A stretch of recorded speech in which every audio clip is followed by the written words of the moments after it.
নমস্কার স্নেহের ছাত্রছাত্রীরা, আবার পৌঁছে গেছি নতুন এক বিষয় নিয়ে। তোমরা দেখতেই পাচ্ছ বোর্ডে লেখা রয়েছে আজকের বিষয় উচ্চ মাধ্যমিকের বায়োলজি। আর অত্যন্ত আনন্দিত আমরা যে আমাদের মাধ্যমিকের প্রোগ্রামের পর এবছর আবার শুভ্রা ম্যাডামকে পেয়েছি, মাননীয়া শুভ্রা মণ্ডল মহাশয়া, যিনি আমাদের ছাত্রছাত্রীদের পড়ানোর কাজে 15 বছর ধরে লিপ্ত রয়েছেন। তার সেই দীর্ঘ অভিজ্ঞতাকে সম্বল করে আমরা এগিয়ে যাব। আর আমাদের বিষয় উচ্চ মাধ্যমিকের বায়োলজি। ম্যামের কাছে সরাসরি ছাত্রছাত্রীদের উদ্দেশ্যে দু এক কথা বলার পরই আমরা বিষয়ে প্রবেশ করব। আমাদের আলোচনা মোটামুটি madam chapter wise MCQ, SAQ এবং বড় প্রশ্ন 5 নম্বরের প্রশ্ন সেই নিয়ে চলতে থাকবে। আর সঙ্গে থাকছে কিছু টিপস ম্যামের কাছ থেকে জেনে নেব যে প্রশ্নগুলো এবারের জন্য বিশেষ করে ইম্পর্টেন্ট, কারণ এবারেই আমাদের শেষ ব্যাচ উচ্চ মাধ্যমিকের এই এক বছরের যে পরীক্ষা, সুতরাং সেটা আমাদের নজরে থাকবে। আর ছাত্রছাত্রীরা খুঁটিনাটি উত্তর লেখার ক্ষেত্রে কি কি ভুল ভ্রান্তি করে থাকে সেটাকে কিভাবে সংশোধন করা যায়, আমাদের মূল লক্ষ্য হচ্ছে নাম্বারটা কিভাবে বেশি তোলা যায়। বেশ, আর আলোচনা আমরা এগিয়ে নিয়ে যাব, আর বেশি কথা না বলে ম্যামের কাছে চলে যাই। নমস্কার। যেহেতু ছাত্রছাত্রীরা একটা বড় পরীক্ষা দিয়ে দিয়েছ মাধ্যমিক, এরপরে উচ্চ মাধ্যমিকে বসতে চলেছ, তাই সেরকম আর ভয় বা ভীতি নিজেদের মধ্যে নেই। উচ্চ মাধ্যমিকে খালি নাম্বার কি করে বাড়ানো যাবে এবং কিভাবে লিখতে হবে, এবং আমাদের হচ্ছে প্রিপারেশান যেটা সেটা শেষের পর্যায়ে আমরা খালি দেখে নেবো যে প্রশ্নগুলো আলোচনা করছি সেগুলো আমাদের হয়ে গেছে কিনা। একদম। আর আমাদের হাতে 1 মাসেরও কম সময় রয়েছে, সুতরাং একেবারে শেষ মুহূর্তের কিছু টিপস বা সাজেশন নিয়েই আমরা হাজির হয়েছি।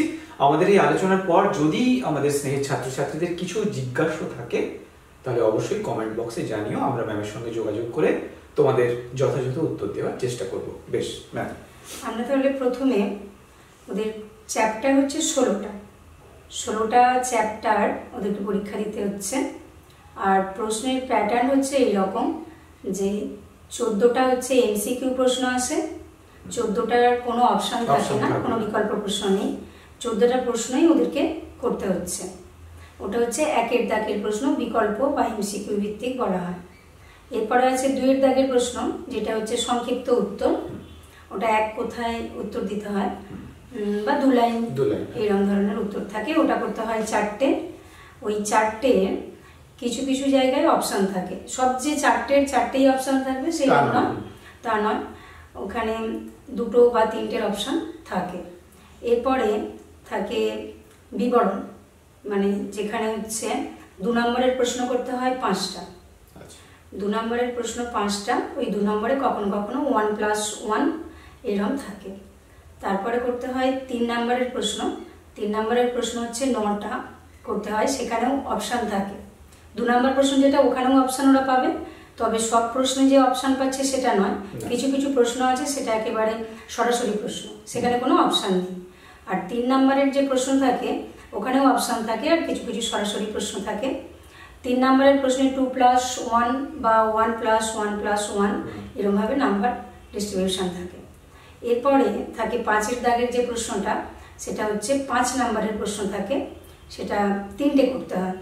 ওই 3টে প্রশ্নে অপশান থাকে, অপশান পাবে, ওখানে নাম্বার থাকে 3+2, না হয় থাকে 2+3, এরকম হচ্ছে নাম্বার প্যাটার্ন।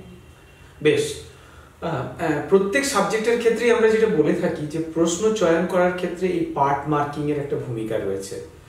এই সাবজেক্টেও নিশ্চয়ই তার ব্যতিক্রম হবে না, এটা যদি একটু পার্ট বলেন। মার্কিং এর অবশ্যই এখানে মানে 1+1+1 টাকে চুজ করব। 1+1 অবশ্যই, যেমন ইউনিট 3 তে একটা চ্যাপ্টার আছে, সেটা হচ্ছে মানব কল্যাণে অণুজীববিদ্যা। ওখানে কিছু অণুজীবের বিজ্ঞানসম্মত নাম লিখতে হয়। শিল্পে, গৃহস্থ জীবনে, স্বাস্থ্যে জীবাণুর ভূমিকা, প্রত্যেকটাতে 1 নাম্বার করে থাকে। ওরা একটা করে বিজ্ঞানসম্মত নাম লিখলেই সেখানে 1 নাম্বার করে পেয়ে যাচ্ছে, 1+1+1। আর ওরা জানে যে বিজ্ঞানসম্মত নামটা কি করে লিখতে হয়, মানে গণ যেটা লিখতে হয় জিনাস, ওটার প্রথম অক্ষরটা বড় হবে, তলায় একটা আন্ডারলাইন হবে, আর যেটা স্পিসিস অর্থাৎ প্রজাতি লিখে ওরা, সেটার প্রথম যে অক্ষরটা লিখবে ওটা হচ্ছে ছোট হরফের হবে, তার তলাতেও আলাদা করে আন্ডারলাইন করতে হবে, পুরো ফুল মার্কস ওখানে 1+1+1। বেশ, আরেকটা অনেক সময় দ্বিধাদ্বন্দ্ব থাকে ছাত্রছাত্রীদের মধ্যে, মানে এই যে 2 নম্বরের প্রশ্নের কথা আপনি বললেন, এক্ষেত্রে কি ওরা অতিরিক্ত যে প্রশ্ন মানে অথবা যে প্রশ্ন সেগুলো কি 2-1টা লিখে আসবে? মানে লিখবে না, কারণ যেহেতু ওখানে একটা প্রশ্নের পর অথবা প্রশ্ন আছে, ওই যে অথবা প্রশ্নটা আছে ওখানে অথবা দিয়েই লিখতে হবে। কারণ 2 নম্বরের 5টা, 3 নম্বরের 9টা, ওগুলো বোঝাই যায়। অথবা না, মানে আমি এই অর্থে বলছি, অনেক সময় অনেকে মনে হয় যে আমার এই উত্তরটা ভুল গেলেও যেতে পারে, তাহলে আমার আরেকটা প্রশ্নের উত্তর লিখে এলাম, যদি ওটা ভুল যায় তাহলে এটা একটু বেশি, তাহলে অথবা ওটা লিখে আসতে পারে। অবশ্যই এরকম যদি কোনো দ্বিধা বা দ্বন্দ্ব থাকে যে আমার 2 নম্বরের মধ্যে একটা নাম্বার ভুল যেতে পারে কিন্তু আরেকটা যদি উত্তর করে ফেলতে পারি, অবশ্যই আমরা সাজেস্ট করব যে সময়ের মধ্যে, মানে সবকিছু লেখার পরে যদি সময় থাকে তখন তোমরা ওই ধরনের প্রশ্নগুলো, বা ওদের হয়তো এরকম মনে হলো যে একটা উত্তর লিখছে ভুলে গেছে, ঘরটা তো মনে পড়ে গেছে, তখন সেই ক্ষেত্রে অথবা প্রশ্নটা লিখে আসতে পারে। অথবা প্রশ্ন লিখবে, যেটা লিখেছিল সেটাও কাটবে না। হ্যাঁ, দুটোই থাকবে, মানে খাতায় কাটাকুটি না করাই ভালো। একদম, মানে যেমন লিখছি আমি ভুলে গেছি সেখানটায় রেখে দিলাম, পরবর্তী যেটা সেটা তাহলে আবার সেটাও লিখে আমি সেটাও রেখে দিয়ে চলে গেলাম। আবার হয়তো 2-4টে উত্তর লেখার পর সেটা মনে পড়তে পারে, সেই যে ফাঁকা জায়গাটা থাকলো আমরা তখন আবার লিখি। হ্যাঁ হ্যাঁ হ্যাঁ, অবশ্যই। বেশ, আমরা তাহলে এবার 16টা ইউনিটে একটা করে তাহলে চলে যাই। বেশ, 16টা ইউনিটের প্রথম যে ইউনিটটা আছে সেই ইউনিটটা হচ্ছে জনন সম্পর্কিত, অর্থাৎ রিপ্রোডাকশন। এই রিপ্রোডাকশন যে ইউনিটটা সেটাই 4টে চ্যাপ্টার রয়েছে, মানে প্রত্যেকটা ইউনিটে 4টে করে চ্যাপ্টার, 16টা। 4টে চ্যাপ্টারে রয়েছে জীবের জনন, সপুষ্পক উদ্ভিদের যৌন জনন বলে একটা চ্যাপ্টার আছে, মানব জনন আর জননগত স্বাস্থ্য। এর মধ্যে 5 নম্বরের যে প্রশ্ন বললাম 5-এর দাগের, সেটা কেবলমাত্র পড়বে সপুষ্পক উদ্ভিদের যৌন জনন আর মানব জনন চ্যাপ্টারটা থেকে, অর্থাৎ সেকেন্ড চ্যাপ্টার। আর যে থার্ড চ্যাপ্টারটা রয়েছে ওই দুটো 5 নম্বর যে প্রশ্ন থাকে সেটা পড়ে। জীবের জনন যে চ্যাপ্টারটা আছে আর জননগত স্বাস্থ্য যে চ্যাপ্টারটা আছে ওখান থেকে MCQ পড়ে, 2 নম্বরের প্রশ্ন পড়ে আর 3 নম্বরের প্রশ্ন পড়ে। এবার তাহলে এটা গেল ইউনিট 1। ইউনিট 1-এ তাহলে জীবের জনন চ্যাপ্টার থেকে এবারে ইম্পর্টেন্ট আছে যেটা, সেটা হচ্ছে সংজ্ঞা। প্রত্যেকবারেই আসে সংজ্ঞা নয় পার্থক্য। এইবারে উগ্যামী, তার সাথে সাথে আইসোগ্যামী, উগ্যামী এবং আইসোগ্যামীর মধ্যে যে পার্থক্য, বা আইসোগ্যামী অ্যানাইসোগ্যামীর মধ্যে যে পার্থক্য, এটা পড়তে পারে। বা ওই পার্থক্যটাই পড়তে পারে উগ্যামী কাকে বলে, সংজ্ঞা লেখার পর অবশ্যই একটা করে উদাহরণ দিতে হবে। বা সিনগ্যামী কাকে বলে, বা আইসোগ্যামী কাকে বলে, এরকম ধরনের প্রশ্ন এবারে জীবের জনন থেকে একটা আসবে। অ্যাপোমিক্সিস বলে একটা প্রশ্ন আছে, অ্যাপোমিক্সিস কি? এটা হচ্ছে সরাসরি যে প্রশ্ন 1 into 4 যেটা বললাম 4টে প্রশ্ন আছে 2-এর দাগের, তাহলে সেখানে এই অ্যাপোমিক্সিস কি বা অ্যাপোস্পোরি কি, তাহলে এই প্রশ্নটা জীবের জনন থেকে আসার একটা চান্স রয়েছে। এর যে পরের চ্যাপ্টার, সেকেন্ড চ্যাপ্টার যেটা, সেখান থেকে তাহলে MCQ যেটা আসে, MCQ চ্যাপ্টারে আমরা ওই পোরোগ্যামি, চ্যালাজোগ্যামি, ওরা সবাই পড়াশোনা করেছে এটা সম্পর্কে, ওরা ওই পোরোগ্যামি, চ্যালাজোগ্যামি এগুলো থেকে একটা প্রশ্ন পাবে। আর এইবারে 5 নাম্বার প্রশ্ন খুব ইম্পর্টেন্ট রয়েছে, সেটা হচ্ছে দ্বিনিষেক পদ্ধতি সপুষ্পকদের যৌন জনন থেকে। আর একটা যদি দ্বিনিষেক না আসে তাহলে 3 নাম্বারের একটা প্রশ্ন ওদেরকে করে রাখতে হবে, সেটা হচ্ছে পুংলিঙ্গধর দেহ সৃষ্টি, যেটা সেটা হচ্ছে 3 নম্বরের একটা প্রশ্ন আছে। সেটা যে 5 নম্বরে আসবে না তার কোনো মানে নেই, 5 নম্বরের মতো করে তৈরি করে যেতে হবে। 3+2, তাহলে 3 নম্বরে পুংলিঙ্গধর দেহ সৃষ্টি এটা করলো, আর 2 নম্বরের জন্য হয়তো করলো যে ওখানে পড়ে গেল কোনো একটা পার্থক্য বা কোনো বৈশিষ্ট্য হয়তো পড়ে গেল, যে স্বপরাগযোগ পদ্ধতি সেটার বৈশিষ্ট্যগুলো কি কি। বৈশিষ্ট্য লিখলে অবশ্যই ওদেরকে সর্বদাই উদাহরণ অবশ্যই লিখতে হবে। এটা গেল সপুষ্পক উদ্ভিদের যৌন জনন। এরপরে যে চ্যাপ্টারটা আছে সেটা হচ্ছে মানব জনন। এখান থেকে এবারে যেটা ইম্পর্টেন্ট আছে সেটা হচ্ছে শুক্রাশয়ের গঠন। এই যে গঠনগুলো বলছি এখানে ওদেরকে অবশ্যই ছবি দিতে হবে। ওদের আলাদা করে মাধ্যমিকে যেমন ছবি পড়তো সেরকম ছবি নেই, কিন্তু ওদের উত্তর লেখার সময় সাপোর্টিং একটা ছবি, যে আমি যে গঠনটা লিখছি সেই গঠনটা একটা লেবেলিং সহ একটা ছবি ওদেরকে দিতে হবে। সেটা অবশ্যই লেখার কাছেই থাকবে। হ্যাঁ, লেখার কাছে একবারে পাশাপাশি ওটা থাকবে শুক্রাশয়ের গঠন। অনেকের মধ্যে একটু দ্বিধা থাকে যে ছবিটা কিসে আঁকবো, পেন্সিল নাকি পেন। এবার ওদের ক্ষেত্রে সেরকম কোনো বাধ্যবাধকতা নেই যে তবে পেন্সিলে আঁকাটাই হলো সেও, কারণ যদি কোনো ভুল হয়ে যায় ইরেজ করে আমি আবার ইরেজ করে ওটা আবার করতে পারবো। লেবেলিংও করতে হবে, লেবেলিংও করতে হবে ওখানে। ওটা গেল হচ্ছে মানবজননের শুক্রাশয়ের গঠন।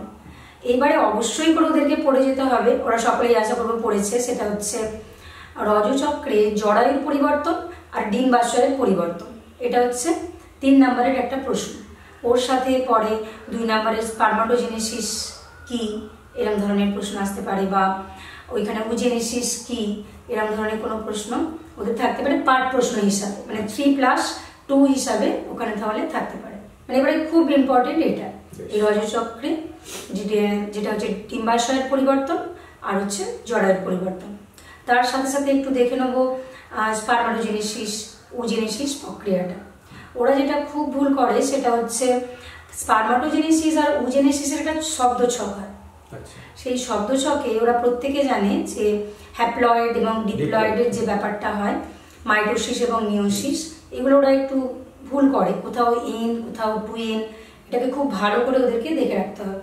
আর এই শব্দছকটা একবার যদি পড়ে ফেলতে পারে, সেটাকে ভাষা দিয়ে লেখা অবশ্যই ওদের সহজ হবে। একদমই, মানে আমরা শেষ মুহূর্তের প্রস্তুতির মতো করেই এই অনুষ্ঠান পরিচালনা করছি, বা ম্যাম শুধুমাত্র ইম্পর্টেন্ট জায়গাগুলো বলে দিচ্ছেন। এতদিন ধরে তোমাদের সারা বছর ধরে যে পড়াশোনা সেটাকে কাজে লাগাতে হবে, আমরা জাস্ট তোমাদেরকে একটু হাত ধরে এগিয়ে দেওয়ার চেষ্টা করছি, জাস্ট হেল্প করা একদম। হ্যাঁ, এরপর আমরা চলে যাব 2 নম্বর ইউনিটে, সেটা হচ্ছে জননগত স্বাস্থ্য। জননগত স্বাস্থ্যের মধ্যে ওরা প্রত্যেকেই পড়েছে, সেটা হচ্ছে অ্যামনিওসেন্টেসিস পদ্ধতি। অ্যামনিওসেন্টেসিস পদ্ধতি কাকে বলে আর অ্যামনিওসেন্টেসিস পদ্ধতির গুরুত্বটা এবারে খুব ইম্পর্টেন্ট, এটা অ্যামনিওসেন্টেসিস পদ্ধতিটা। এছাড়া ওরা পড়েছে জন্ম নিয়ন্ত্রণ পদ্ধতির কিছু ব্যবস্থা রয়েছে, সেই ব্যবস্থাতে কিছু যান্ত্রিক ব্যবস্থা হয়, কিছু রাসায়নিক ব্যবস্থা হয়, কিছু ভৌত ব্যবস্থা হয়। যান্ত্রিক যে ব্যবস্থা এটা শল্য চিকিৎসা, অর্থাৎ যেখানে ওই কাঁচি ছুরি এইসব ব্যাপার থাকে, সেগুলো হলো ভ্যাসেকটমি আর টিউবেকটমি। এই ভ্যাসেকটমি এবং টিউবেকটমি এখান থেকে এমসিকিউ আসে, আর এখান থেকে এসিকিউ যেটা 1:4 যেটা সেটা আসে।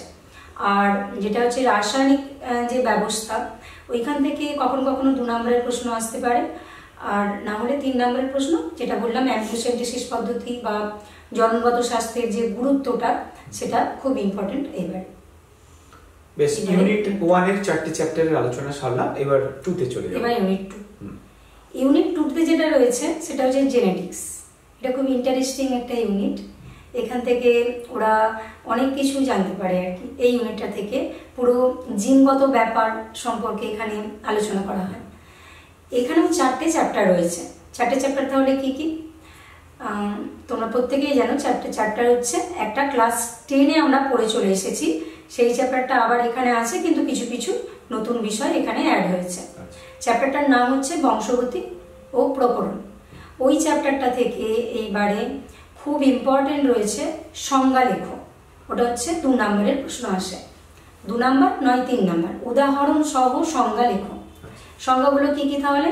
সহ প্রকটতা একটা সংজ্ঞা, অসম্পূর্ণ প্রকটতা, মাল্টিপল অ্যালিল, মাল্টিপল জিন আর প্লিওট্রপি। এর মধ্যে একটা অবশ্যই আসবে, মানে সংজ্ঞা যেগুলো আছে সেটা যদি ওরা পড়ে ফেলতে পারে, তার মধ্যে একটা অবশ্যই আসছে এপ্রিল পরীক্ষাতে। সহপ্রকটতা আবার একবার বলে দিচ্ছি তাহলে। সহপ্রকটতা, মাল্টিপল অ্যালিল, মাল্টিপল জিন আর প্লিওট্রপি, এই সংজ্ঞাগুলো পড়ছে। আর ক্লাস 10-এ ওরা এক সংকর জনন, দ্বিসংকর জনন পুরোটা পড়ে ফেলেছে, তাই ওটা একবার জাস্ট রিভাইজ করে নিলে ওদের অসুবিধাটা হবে না। সেখানে কিছু অনুপাত আছে, এক সংকর জননের অনুপাত, জিনোটাইপ ফিনোটাইপ, দ্বিসংকর জননের জিনোটাইপ ফিনোটাইপ অনুপাত, এক সংকর জনন থেকে প্রাপ্ত যে সূত্রটা আছে পৃথকীভবনের সূত্র, তার অ্যাপ্লিকেশনটা কোথায়, তারপরে দ্বিসংকর জনন থেকে প্রাপ্ত সূত্র স্বাধীন বিন্যাসের যে সূত্র, তার অ্যাপ্লিকেশনটা কোথায়। আরেকটা আছে ব্যতিক্রম। ব্যতিক্রম হচ্ছে এক সংকর জনন যে সূত্র, সেই সূত্রের ব্যতিক্রম। মাঝে মাঝে ঘুরিয়ে প্রশ্ন আসতে পারে। আমি যে সংজ্ঞাগুলো বললাম, যে সহপ্রকটতা, অসম্পূর্ণ প্রকটতা, মাল্টিপল অ্যালিল, এগুলো হচ্ছে ঘুরিয়ে প্রশ্নটা দিতে পারে এইরকম করে যে এক সংকর জনন পরীক্ষার একটি ব্যতিক্রম সম্পর্কে লেখো। তার মানে সেই ব্যতিক্রমে অসম্পূর্ণ প্রকটতা বা সেই সহপ্রকটতাটা পড়ছে। আর দ্বিসংকর জনন যে পরীক্ষা, সেই পরীক্ষায় স্বাধীন বিন্যাস সূত্রের ব্যতিক্রম লিঙ্কেজ। ওই লিঙ্কেজ কাকে বলে, লিঙ্কেজ থিওরি, অসম্পূর্ণ লিঙ্কেজ বা সম্পূর্ণ লিঙ্কেজ কোথায় দেখা যায়, এগুলো ইম্পর্টেন্ট রয়েছে। আরেকটা ইম্পর্টেন্ট আছে যেটা এবারে, সেটা হচ্ছে ক্রোমোজোমীয় তত্ত্ব। বংশানুক্রমিকভাবে ক্রোমোজোমীয় তত্ত্ব, এটা 2 নম্বর, আর না হয় 3 নম্বরে এবারে আসতে পারে। এটা গেল তাহলে ইউনিট 2 এর একটা চ্যাপ্টার, প্রথম চ্যাপ্টারটা। দ্বিতীয় চ্যাপ্টারটা বলি তাহলে। দ্বিতীয় চ্যাপ্টার তাহলে রয়েছে বংশগতির আণবিক ভিত্তি। এই চ্যাপ্টারটা ওদের কাছে একেবারেই নতুন চ্যাপ্টার, কিন্তু ওরা এই চ্যাপ্টারটা খুব ভালো করে পড়াশোনা করে, কারণ এই চ্যাপ্টারগুলোতে ওরা শেখে যে জেনেটিক কোড এই জিনিসটা কি, বা অনেক সময় আর্টসের কিছু সাবজেক্ট হয় যেমন এডুকেশন, ওখানে ওই জেনেটিক কোড সম্পর্কিত কিছু জিনিস থাকে, মানে তারা বিজ্ঞানটা নিয়ে ওখানে কিছু ওদের গবেষণা রয়েছে। যারা সাইকোলজিস্ট আছে তারাও এখানে জেনেটিক কোড সম্পর্কে কিছু আলোচনা আছে আর কি। ওই জেনেটিক কোড থেকে কিন্তু এবার খুব ইম্পর্টেন্ট রয়েছে এই যে জেনেটিক কোডের ধর্মগুলি লেখো। ওরা পড়েছে, ওটা হচ্ছে 3 নম্বরের, ওই ধর্মগুলি থেকে একটা প্রশ্ন অবশ্যই আসবে। আর আছে হার্শি-চেজের পরীক্ষা আর গ্রিফিথের পরীক্ষা। মানে আমাদের বডিতে যে প্রোটিনগুলো আছে সেই প্রোটিনগুলোর মধ্যে ডিএনএ আর আরএনএ, এটা নিয়ে বিজ্ঞানীরা গবেষণা করে যে কোনটা আমাদের জেনেটিক বস্তু হিসাবে কাজ করে, অর্থাৎ কোন জিনিসটা আমাদের সমস্ত জিনগত যে বৈশিষ্ট্যগুলো তার প্রকাশক হিসাবে কাজ করে থাকে। ডিএনএ যে আমাদের জেনেটিক বস্তু, সেটা পরীক্ষা করেছিলেন হার্শি-চেজ আর গ্রিফিথ। এই গ্রিফিথের পরীক্ষা আর হার্শি-চেজের পরীক্ষাটা ওদের ইম্পর্টেন্ট রয়েছে এইবারের জন্য। এবারে আছে রেপ্লিকেশন পদ্ধতি, অর্থাৎ বাবা মার দেহ থেকে আমাদের কিছু জিন আসে, যে জিনটা কি পদ্ধতির মাধ্যম দিয়ে আসবে বা যে ডিএনএটা সেটা কীরকমভাবে আসবে, কেমন করে আসবে, একেবারে হুবাহু তো একই রকমভাবে আসতে পারে না। কিছু কিছু কি হয় না, নতুন জিন সেগুলো কিন্তু ওখানে তৈরি হয়, কিছু বাবা মার জিন আর কিছু হচ্ছে নতুনভাবে সংশ্লেষিত জিন। সেই হিসাবে ওরা পড়ে ফেলেছে, আমি জানি, সেটা হচ্ছে সেমি কনজারভেটিভ পদ্ধতি। ডিএনএ রেপ্লিকেশনটাকে সেমি কনজারভেটিভ পদ্ধতি কেন বলা হয়, এটা হচ্ছে 2 নম্বরের একটা প্রশ্ন আসবে। এছাড়া ওদের আছে ট্রান্সলেশন পদ্ধতি, অর্থাৎ আমাদের বডিতে তো প্রচুর কোষ আছে, সেই কোষে প্রোটিন আছে, কার্বোহাইড্রেট আছে। এই যে আমাদের সজীবতাটা কিসের জন্য দায়ী, কে না প্রোটিন। তাহলে সেই যে প্রোটিনটা আমাদের দেহেতে কি করে সংশ্লেষিত হয়, সব প্রোটিনটা যে আমরা খাবারের মাধ্যম দিয়ে নিচ্ছি সেটা নয়, কিছু কিছু প্রোটিন আছে সেটা আমাদের দেহেতে সংশ্লেষিত হয়, আর কিছু কিছু প্রোটিন আছে যেগুলো আমরা খাবারের মাধ্যম দিয়ে আমরা নিই এবং সেটা পুষ্টি প্রক্রিয়ায় আমাদের দেহেতে কাজ করে। সেই যে প্রোটিন কিভাবে তৈরি হচ্ছে, অর্থাৎ এই যে প্রোটিনটা ট্রান্সলেশন পদ্ধতির মাধ্যম দিয়ে হয়, অর্থাৎ ডিএনএ থেকে তৈরি হয় কি না আরএনএ, আরএনএ থেকে তৈরি হয় কি প্রোটিন। আবার কখনো কি হয় না, আমাদের আরএনএ অনেক দরকার, কারণ প্রোটিন তৈরি করতে হলে আরএনএর কপি অনেক দরকার, সেই জন্যে আরএনএ আবার রিভার্স পদ্ধতিতে ডিএনএ তৈরি করে প্রচুর পরিমাণে। তাহলে আরএনএ যখন তৈরি হয়ে যায় সেগুলো কি হয় না, সেইগুলো হচ্ছে প্রোটিন তৈরি করতে সাহায্য করে। এইবারে ডিএনএ থেকে ডিএনএ তৈরি রেপ্লিকেশন সেটা ততটা ইম্পর্টেন্ট নয়, ইম্পর্টেন্ট যেটা সেটা হলো ডিএনএ থেকে আরএনএ তৈরি, অর্থাৎ ট্রান্সক্রিপশন পদ্ধতি। ওরা পড়ে নেবে তাহলে ট্রান্সক্রিপশন পদ্ধতির বৈশিষ্ট্যগুলো পড়বে, আর পড়বে ট্রান্সক্রিপশন পদ্ধতির যেটা শৃঙ্খল সম্প্রসারণ দশা বা সমাপ্তি দশা উল্লেখ করে দেবে প্রশ্নতে, যে কোনটা লিখতে হবে। আর প্রোটিন সংশ্লেষ যেটা আমরা পড়ি ট্রান্সলেশন পদ্ধতি, এটা তাহলে ওরা পড়ছে। ওরা এখানে কিছু ভুল করে, যেমন ডিএনএ আরএনএ কিভাবে তৈরি হচ্ছে, তীর চিহ্নটা কিভাবে দেবে সেন্ট্রাল ডগমার ক্ষেত্রে একটা প্রশ্ন আসে। যারা শুনছে অবশ্যই বুঝতে পারছে যে সেন্ট্রাল ডগমা কি, এটা 2 নম্বরের একটা প্রশ্ন আসে। সেটা হচ্ছে ডিএনএ থেকে আরএনএ তৈরি হয়, তাহলে তীর চিহ্নটা কি করতে হবে, ডিএনএ থেকে আরএনএ এর দিকে দিতে হবে। আর আরএনএ থেকে তাহলে প্রোটিন তৈরি হবে, আরএনএ থেকে তাহলে প্রোটিনের দিকে দিয়ে দিলাম। এবার যখন রিভার্স করব তীর চিহ্নটা কি করব, আরএনএ থেকে ডিএনএ এর দিকে দেবো, দিয়ে টোটালটা আমরা লিখে দেবো ওটাকে সেন্ট্রাল ডগমা। এই হচ্ছে ব্যাপার ওদের ক্ষেত্রে। বেশ, এটা তাহলে সেকেন্ড চ্যাপ্টার বললাম। সেকেন্ড চ্যাপ্টারের পর আছে তারপরে আরো দুটো চ্যাপ্টার রয়েছে, একটা হচ্ছে অভিব্যক্তি আর একটা হলো অভিব্যক্তির কৌশল। এই যে অভিব্যক্তি চ্যাপ্টারটা আছে এটা ওরা ক্লাস 10-এ পড়ে চলে এসেছে, মানে ক্লাস 10-এর জিনিসটাকে আর একবার যদি ওরা রিভাইজ করে নিতে পারে তাহলে কিন্তু পুরো এখানে রয়েছে। ক্লাস 10-এ ওরা পড়েছিল যে পৃথিবী কি করে সৃষ্টি হয়, তারপরে পৃথিবীর সৃষ্টির সময় কোন প্রাণী প্রথম, কোন উদ্ভিদ দ্বারা প্রথম এসেছিল, কিভাবে ইভলিউশনটা এসেছে, তার ধারাবাহিকতাটা কি রকম, ওইগুলো ওরা ক্লাস 10-এ ক্লাসটা করে ফেলেছে। এছাড়া বিজ্ঞানীরা প্রমাণ দেখিয়েছেন যে কিভাবে আস্তে আস্তে এককোষী জীব থেকে বহুকোষী অনুন্নত যে জীবগুলো আছে সেখান থেকে আরো উন্নত যে প্রাণীরা এসছে কিভাবে এসেছে। তার যে প্রমাণগুলো আছে সেই প্রমাণগুলো হচ্ছে এরকম যে আণবিক তত্ত্বগত প্রমাণ, আর একটা আছে ভ্রূণ তত্ত্বগত প্রমাণ। একবার রিডিং করে রাখবে ওরা এই আণবিক তত্ত্বগত প্রমাণটা আর ভ্রূণ তত্ত্বগত যে প্রমাণ রয়েছে সেই প্রমাণটা। এই প্রমাণটা যদি রিডিং করে নেয়, কারণ আগের বারে যেহেতু একটা প্রমাণ চলে এসেছিল, বলবো না যে আগের বারে চলে এসছে বলে আসবে না, সেরকম কোনো ব্যাপার নেই, কিন্তু একবার যদি রিডিং করে নেয় ওটা ওরা যেহেতু আগে থেকে পড়ে আসছে তাহলে কিন্তু ওদের কোনো অসুবিধা হবে না। আর এরপরে যে চ্যাপ্টারটা আছে সেই চ্যাপ্টার থেকে অভিব্যক্তির কৌশল বলে একটা চ্যাপ্টার রয়েছে। তোমরা প্রত্যেকেই জানো যে ওইখান থেকে এবারে একেবারে প্রশ্নটা আসবে, সেটা হার্ডি উইনবার্গের নীতি। হার্ডি উইনবার্গের নীতি লেখো এবং তার গুরুত্বগুলি আলোচনা করো। ওই হার্ডি উইনবার্গের নীতি লেখার সময় প্রত্যেকেই কিন্তু গাণিতিক যে বিশ্লেষণটা রয়েছে, অর্থাৎ p² plus 2pq plus q² বা কেউ করতে পারো যে আমি a দিয়ে ওটাকে আমি ডিনোট করছি, ওটাকে লিখতে পারি a² প্লাস, তাহলে সেই ক্ষেত্রে লিখবে 2ab প্লাস b²। এবার লিখে দিতে হবে যে এ এই অক্ষরটা তাহলে ওরা কিসে ধরছে, প্রকটোজিন। আবার ছোট হাতের যেটা লিখবে বা বড় হাতের যদি লেখে ওরা বলে দিতে হবে ওদেরকে যে ওটা ওরা কে ধরছে। আমি বলবো যেটা বড় হাতের লিখছো সেটা প্রকটোজিন লিখবে, আর যেটা ছোট হাতের লিখছো ওটাকে ব্র্যাকেটের মধ্যে লিখে দেবে প্রচ্ছন্নজিন কোনটা ওটা। হার্ডি উইনবার্গের নীতি আর তার গুরুত্ব এবারে অবশ্যই আসছে। আর একটা প্রশ্ন যেটা রয়েছে সেটা হচ্ছে অভিযোজনগত বিচ্ছুরণ, অ্যাডাপটিভ রেডিয়েশন, সেটা সংজ্ঞা। আর বিজ্ঞানীটার নাম অবশ্যই তোমরা প্রত্যেকে মুখস্থ করে নেবে, অশোভন বিজ্ঞানীটার নাম। তাহলে ওখান থেকেও একটা প্রশ্ন আসছে, এখান থেকে তাহলে ইউনিট 2 আমার কমপ্লিট হয়ে। আর দুটো ইউনিট রয়েছে, আমরা এরপরে সেই আলোচনায় যাব। বেশ, আমরা তো দুটো ইউনিট শেষ করে ফেললাম, তাহলে এবার তৃতীয় ইউনিটে চলে যাব।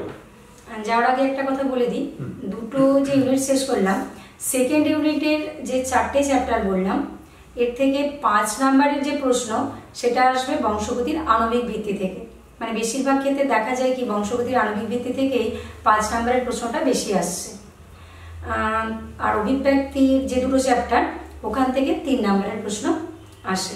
বংশগতির প্রকরণ থেকে মাঝে মাঝে 5 নাম্বারের প্রশ্ন, মানে একেবারে সরাসরি যে 3+2 এর প্রশ্নটা আসে। আর একটা কথা বলে নেবো, অনেকেই তো নিটের প্রিপারেশন নিচ্ছ, এর সাথে সাথে সেখানে যেহেতু এনসিইআরটি পড়ছো তাই তাদের অনেক সময় বাংলার কিছু কিছু ওয়ার্ডের সাথে পরিচিত নাও তোমরা, তাহলে সেই ক্ষেত্রে কি করবে, প্রশ্নের শেষের দিকে যে ইংলিশ ভার্সনটা রয়েছে ওটাকে ওরা উল্টে নেবে, উল্টে নিয়ে বাংলা যেটা বুঝতে পারছো না সেটা হচ্ছে ইংলিশটা দেখে নেবে, কারণ এনসিইআরটি তো পড়ছো অনেকে, তাহলে ইংলিশটা দেখে এদিকে তাহলে তোমরা প্রশ্নটা অ্যান্সার করতে পারবে। খুব গুরুত্বপূর্ণ কথা বলেছেন, এটা ফিজিক্স, কেমিস্ট্রি এবং অন্যান্য বিষয়ের ক্ষেত্রে প্রযোজ্য। একই ওরা তো নিট বা জেইইর জন্য যেহেতু প্রিপারেশন নিচ্ছে সেক্ষেত্রে ওরা ইংলিশটা উল্টে নেবে। এরপরে তাহলে আমার দুটো ইউনিট হয়ে গেল, এইবার আসছে তাহলে ইউনিট 3। ইউনিট 3-তে তাহলে চ্যাপ্টার রয়েছে 3টে। কি কি চ্যাপ্টার আমরা প্রত্যেকেই জানি। প্রথম যে চ্যাপ্টারটা আছে সেটা হচ্ছে রোগ স্বাস্থ্য, দ্বিতীয় যে চ্যাপ্টারটা আছে সেটা হলো খাদ্য উৎপাদনে উন্নতি সাধন, আর তৃতীয় যে চ্যাপ্টারটা রয়েছে সেটা হচ্ছে মানব কল্যাণে অণুজীববিদ্যা। আর এই যে ইউনিটটা, এই ইউনিটটার কিন্তু একটা বৈশিষ্ট্য হচ্ছে কি যে এটা থেকে কিন্তু 5 নাম্বারের প্রশ্ন আসবে না।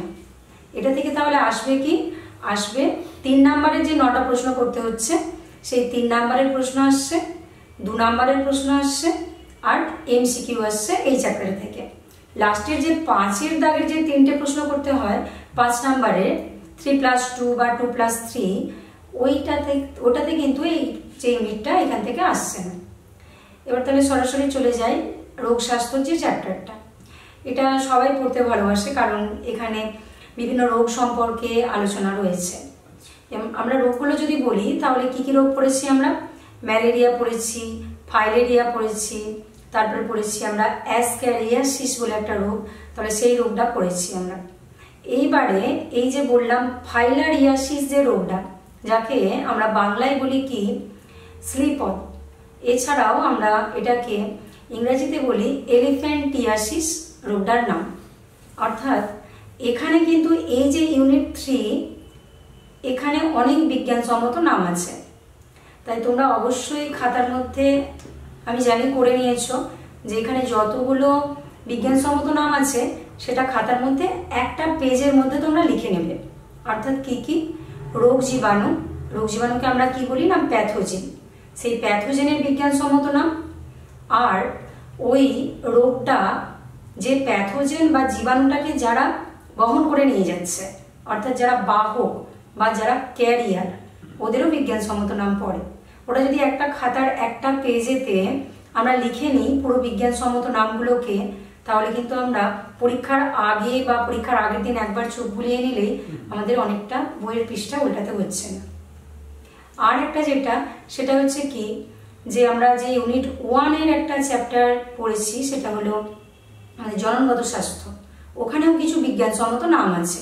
আমরা কি করব, খাতার মধ্যে ইউনিট 3 যেমন বিজ্ঞানসম্মত নামগুলো আমরা লিখছি, ওই জননগত স্বাস্থ্যের বিজ্ঞানসম্মত নামগুলোকে আমরা ওই জায়গাতে লিখে ফেলবো, তাহলে এক জায়গাতে বিজ্ঞানসম্মত নাম আমাদের থেকে গেল।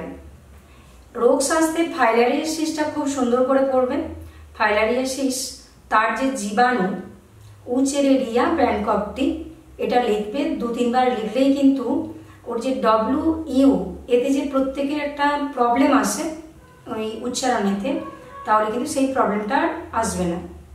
এরপরে আছে কি যে এই যে ফাইলেরিয়া বা যে কোনো রোগ তার জীবাণুর একটা সংক্রমণ দশা হয়, সেই সংক্রমণ দশাগুলোকেও আমরা এক জায়গায় যদি লিখে লিখে পড়ে ফেলি, মানে প্রত্যেকটা রোগগুলোকে ছকের মধ্যে লিখে ফেললাম, লিখে তার সংক্রমণ দশাগুলো, তার জীবাণুগুলো, তার যে ক্যারিয়ার কে কে, বাহক কে কে, সেগুলো যদি এক জায়গায় লিখে নিই তাহলে একবারে আমরা পড়ে ফেলতে পারবো।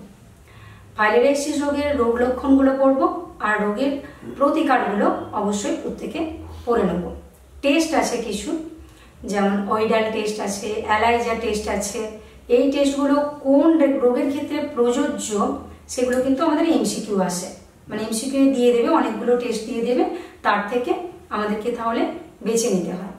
যেমন যদি বলে নিম্নলিখিত কোন টেস্টটা টাইফয়েড রোগের জন্য দায়ী, সেখানে বিভিন্ন ধরনের টেস্টের মধ্যে কিন্তু অপশানে থাকবে ওইডাল টেস্টটা থাকবে, ওখানে স্টুডেন্টরা তাহলে ওই অপশানটা তাহলে চুজ করে নেবে। আর এই যে টেস্টগুলো আছে টেস্টগুলোকেও খাতায় যেখানে ছক করে লিখছো সেখানে তাহলে লিখে নিলে, তাহলে ফাইলারিয়াসিস হয়ে গেল। অ্যাসক্যারিয়াসিস যেটা রয়েছে তারও আমরা রোগ লক্ষণ পদ্ধতি পড়ব, সংক্রমণ পদ্ধতি যেটা আছে সেই পদ্ধতিগুলো পড়ে নেব, প্যাথোজেনের নাম পড়ব, বাহক বা ক্যারিয়ার যে তার নাম পড়ব। এখানে একটা কথা মনে রাখতে হবে, সেটা হলো কি আমরা যখন ম্যালেরিয়া পড়ি তার কিন্তু গৌণ পোষক আর কি থাকে মূর্খ পোষক, পোষক অর্থাৎ কি হোস্ট, অর্থাৎ জীবাণুগুলো কার দেহেতে এসে আশ্রয় নিচ্ছে। একটা ব্যাপার রয়েছে ম্যালেরিয়ার ক্ষেত্রে, সেটা হলো কি না, সেটা হচ্ছে তোমরা প্রত্যেকেই জানো যে প্লাজমোডিয়াম যে জীবাণুটা আছে যেটা প্রোটোজোয়া, ওটা আমাদের প্রকৃতি, আমরা যখন বলবো যে জীবাণুর প্রকৃতি কি তখন কিন্তু ওটা হবে কি প্রোটোজোয়া। ওই প্লাজমোডিয়ামের গৌণ পোষক আর মুখ্য পোষক এগুলোকে কিন্তু আমরা খুব ভালো করে মনে রাখবো, অর্থাৎ কোনটা গৌণ পোষক কোনটা মুখ্য পোষক এইরকম। তোমরা প্রত্যেকেই জানো যে গৌণ পোষক আমরা কি হিসাবে বলি আর মুখ্য পোষক যেটা সেটাই বা আমরা কি হিসাবে বলি। যেমন একটা উদাহরণ দিচ্ছি, ম্যালেরিয়ার ক্ষেত্রে তাহলে কি হবে না, মুখ্য পোষক যে আছে সে মুখ্য পোষক অর্থাৎ যার দেহেতে আমরা দেখি যে যৌন জনন প্রক্রিয়া সম্পন্ন হয়, আর গৌণ পোষক যারা হবে তার দেহেতে অযৌন জনন যে প্রক্রিয়া সেটা সম্পন্ন হয়। তাহলে গৌণ পোষক কি হচ্ছে ম্যালেরিয়ার ক্ষেত্রে? ম্যালেরিয়ার ক্ষেত্রে আমরা বলবো গৌণ পোষক কিন্তু মানুষ আর মুখ্য পোষক কিন্তু স্ত্রী অ্যানোফিলিক্স মশকি। এটা খুব ভালো করে কিন্তু মনে রাখতে হবে যে মুখ্য পোষকটা স্ত্রী অ্যানোফিলিক্স মশকি, আর গৌণ পোষক হচ্ছে কি মানুষ। ফাইলেরিয়ার ক্ষেত্রে কিন্তু সেটা পুরোটাই একেবারে উল্টোটা। অর্থাৎ ফাইলেরিয়ার ক্ষেত্রে যেটা হয় সেটা হচ্ছে কি না, মুখ্য পোষক যে, সেই মুখ্য পোষক আমরা যেখানে বললাম যে ওখানে স্ত্রী অ্যানোফিলিক্স মশকি, এখানে মুখ্য পোষকটা হয়ে যাবে মানুষ, আর গৌণ পোষক যে সে তাহলে হয়ে যাবে কি কিউলেক্স মশকি। আর অ্যাসকারিয়াসিস যে রোগটা আছে সেই রোগটা হচ্ছে অ্যাসক্যারিস লুম্ব্রিকার্ডিস, অর্থাৎ কি না, অর্থাৎ হলো গোলকৃমি। গোলকৃমি এই রোগটা করে। আমরা প্রত্যেকেই যেহেতু অ্যাসক্যারিয়াসিস রোগ সম্পর্কে জানি, তার রোগ লক্ষণগুলো তাহলে আমরা পড়ে ফেলবো এখানে। রোগগুলো হয়ে গেল তাহলে আমাদের। এরপরে এই যে আমরা বলছি যে রোগ সংক্রমণের যে ব্যাপারটা, অর্থাৎ বাইরে থেকে যদি জীবাণু আমাদের দেহেতে না প্রবেশ করে তাহলে কিন্তু রোগ সংক্রমিত হয় না। বাইরে থেকে জীবাণু যখন আমাদের দেহেতে প্রবেশ করলো, প্রবেশের সাথে সাথেই তো আমরা কোনো মেডিসিন নিতে থাকি না। আমাদের দেহেতে এমনি একটা অনাক্রমতার তন্ত্র রয়েছে, অর্থাৎ ইমিউনিটি পাওয়ার বলি আমরা যাকে, ইমিউনিটি সিস্টেম। সেই ইমিউনিটি সিস্টেমের মধ্যে আমরা অ্যান্টিজেন এবং অ্যান্টিবডি পড়ি। অ্যান্টিজেন যেটা, সেটা হচ্ছে কি রোগ জীবাণুর দেহের যে প্রোটিনটা, যেটার দ্বারা আমাদের দেহেতে রোগ সংক্রমিত হয়, সেটা অ্যান্টিজেন। আর অ্যান্টিবডি যেটা, সেটা হলো কি ওই অ্যান্টিজেন, অর্থাৎ রোগ জীবাণু যখন আমাদের দেহেতে প্রবেশ করলো, সাথে সাথেই আমাদের বডিতে আরেকটি প্রোটিন তৈরি হয়। বাংলায় যদি আমি অ্যান্টিজেনকে বলি অধিবিষ, তাহলে অ্যান্টিবডি হবে তার প্রতিবিষ। অর্থাৎ অ্যান্টিবডিটা তাহলে আমাদের বডিতে ওই জীবাণুগুলোকে কি করবে, জীবাণুগুলোকে ধ্বংস করে দেবে। এবারে ইম্পর্টেন্ট রয়েছে যেটা, সেটা হলো কি অ্যান্টিবডি গঠন, খুব ইম্পর্টেন্ট। সবাই ছবিটা খুব সুন্দর করে আঁকবে। আর যেটা আছে সেটা হচ্ছে অ্যান্টিবডির এই গঠনেতে হালকা চেন আর ভারী চেন রয়েছে।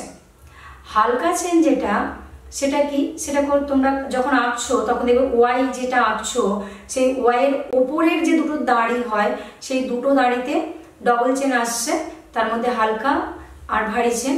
ওয়াইয়ের নিচের দিকের যে দাড়িটা হয় সেখানে তাহলে শুধু ভারী চেনটা আসছে। এটা সকলকে মনে রাখতে হবে তাহলে যে এটা কীরকম। আর অ্যান্টিবডির প্রকারভেদগুলো আমরা পড়ে নেব, আইজিজি, আইজিএ, আইজিডি, আইজিএম, এইগুলো সকলে পড়ে নেবে এবং এর কাজগুলো আমরা প্রত্যেকে একটা একটা করে পড়ে নেব। যেমন ধরো অমরা বা প্লাসেন্টা ভেদ করতে পারে কোন অ্যান্টিবডি, তখন তাহলে আমরা কি বলবো যে আইজিজি এই অ্যান্টিবডিটা অমরা বা প্লাসেন্টা ভেদ করে যেতে পারে। তাহলে আমাদের রোগশাস্ত্র সম্পর্কে যেগুলো বললাম ওইগুলো তাহলে ইম্পর্টেন্ট রয়েছে। এবার তাহলে পরের চ্যাপ্টারে চলে যাই। পরের চ্যাপ্টার তাহলে রয়েছে আমাদের কি খাদ্য উৎপাদনে উন্নতি সাধন। এটাও সকলে একবার যদি রিডিং পড়ে নেয়, কারণ আমরা যেহেতু মাছ, মাংস, ডিম বা আমরা মধু খাই, এগুলো সব ওদের পড়াশোনার মধ্যে রয়েছে। খুব ইজি চ্যাপ্টার এটা। কেবল ওদের কঠিন লাগে একটু বিজ্ঞানসম্মত নামগুলো ওদেরকে পড়তে হয়। আমি বারবার বলবো, এখন অনেক টাইম আছে, বিজ্ঞানসম্মত নামগুলো লিখে লিখে পড়বে। মানে একটা নাম 2-3 বার করে লিখলেই সেটা মুখস্থ হয়ে যাবে। এইবার তাহলে এখানে কি কি ইম্পর্টেন্ট রয়েছে আমি যদি প্রথম থেকে একেবারে বলি, যে আমাদের পড়তে হয় কি না পোলট্রি, অর্থাৎ আমরা যে মুরগ বলি, হাঁস বলি, টার্কি পাখি বলি, ওদের সম্পর্কে তাহলে আমাদের পড়তে হয়। এখানে পোলট্রির যে ছোট ছোট মানে ব্রিড বলি আমরা, ছোট বড় নয়, সেই ছোট ব্রিডগুলোর নাম তোমরা প্রত্যেকে তাহলে মুখস্থ করে ফেলবে। যেমন আমেরিকান ব্রিড, বেশ বড় বড় নাম হয়, road island red, Plymouth rock, আশা করি সকলেই পড়াশোনা করেছো এটা।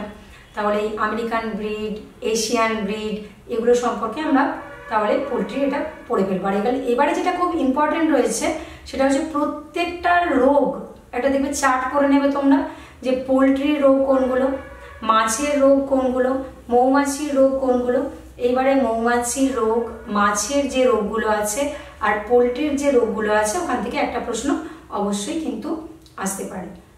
এইবার চলে যাই তাহলে মধুর উপাদান।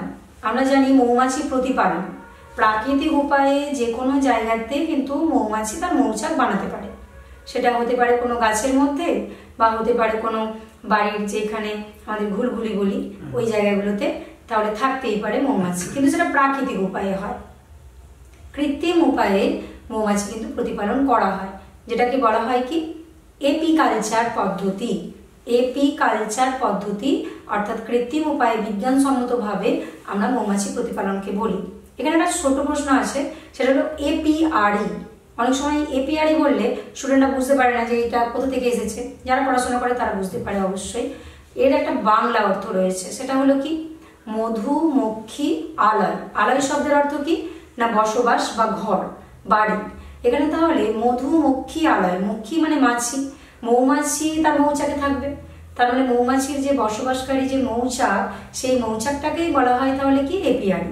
1 নম্বরের প্রশ্ন, ওই যে বলেছিলাম 1 into 4 মানে 4টে প্রশ্ন আছে 2-এর দাগের, ওই 4টে প্রশ্নের মধ্যে এই যে এপিআরই, এই প্রশ্নটা কিন্তু খুব ইম্পর্টেন্ট রয়েছে।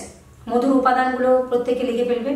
যদি মনে হয় যে মধুর উপাদানেতে আমার পার্সেন্টেজগুলো আমি ভুলে যাচ্ছি, কোনটা কত পার্সেন্টেজ আছে, পার্সেন্টেজটা অ্যাভয়েড করবে, কিন্তু ওখানে যে লেভুলোজ আমরা পড়ি, কতটা জল রয়েছে আমরা পড়ি, কার্বন কতটা রয়েছে পড়ি, শর্করা কতটা রয়েছে ওগুলো যে আমরা পড়ি, সেগুলো কিন্তু আমরা ছক আকারে ওই জায়গাটায় আমরা লিখে নেব ওই মধুর তাহলে উপাদানগুলো। মধুর ব্যবহার আমরা প্রত্যেকেই জানি, আমাদের বাড়িতে সবসময় যে যে কাজে মধুর ব্যবহার হয় কাকে মুখস্থ করতে হচ্ছে না, মধুর ব্যবহারটা খালি পয়েন্ট করে লিখে দিলেই তাহলে হয়ে যাচ্ছে। আমরা চলে আসি তাহলে এর পরে আমাদের তাহলে কি রয়েছে না মৌমাছির ঠিক পরবর্তী, মানে আমরা বললাম যে মাছ রয়েছে, তাহলে মাছ খুব ইম্পর্টেন্ট। মাছের ওইখানে কি পড়ব, প্রণোদিত প্রজনন। মাছের ক্ষেত্রে প্রণোদিত প্রজনন মানে সবাই জানো হাইপোফাইজেশনটাকে বলা হয় প্রণোদিত প্রজনন। অর্থাৎ কি, অর্থাৎ হলো বর্ষা ঋতু, আমরা জানি প্রত্যেকেই যে মাছের প্রজনন ঋতু, ওই সময় মাছ ডিম পারে, কিন্তু বর্ষাকালের জন্য তো ওয়েট করে থাকলে ব্যবসায়িক ভিত্তি কাজে লাগতে পারে না।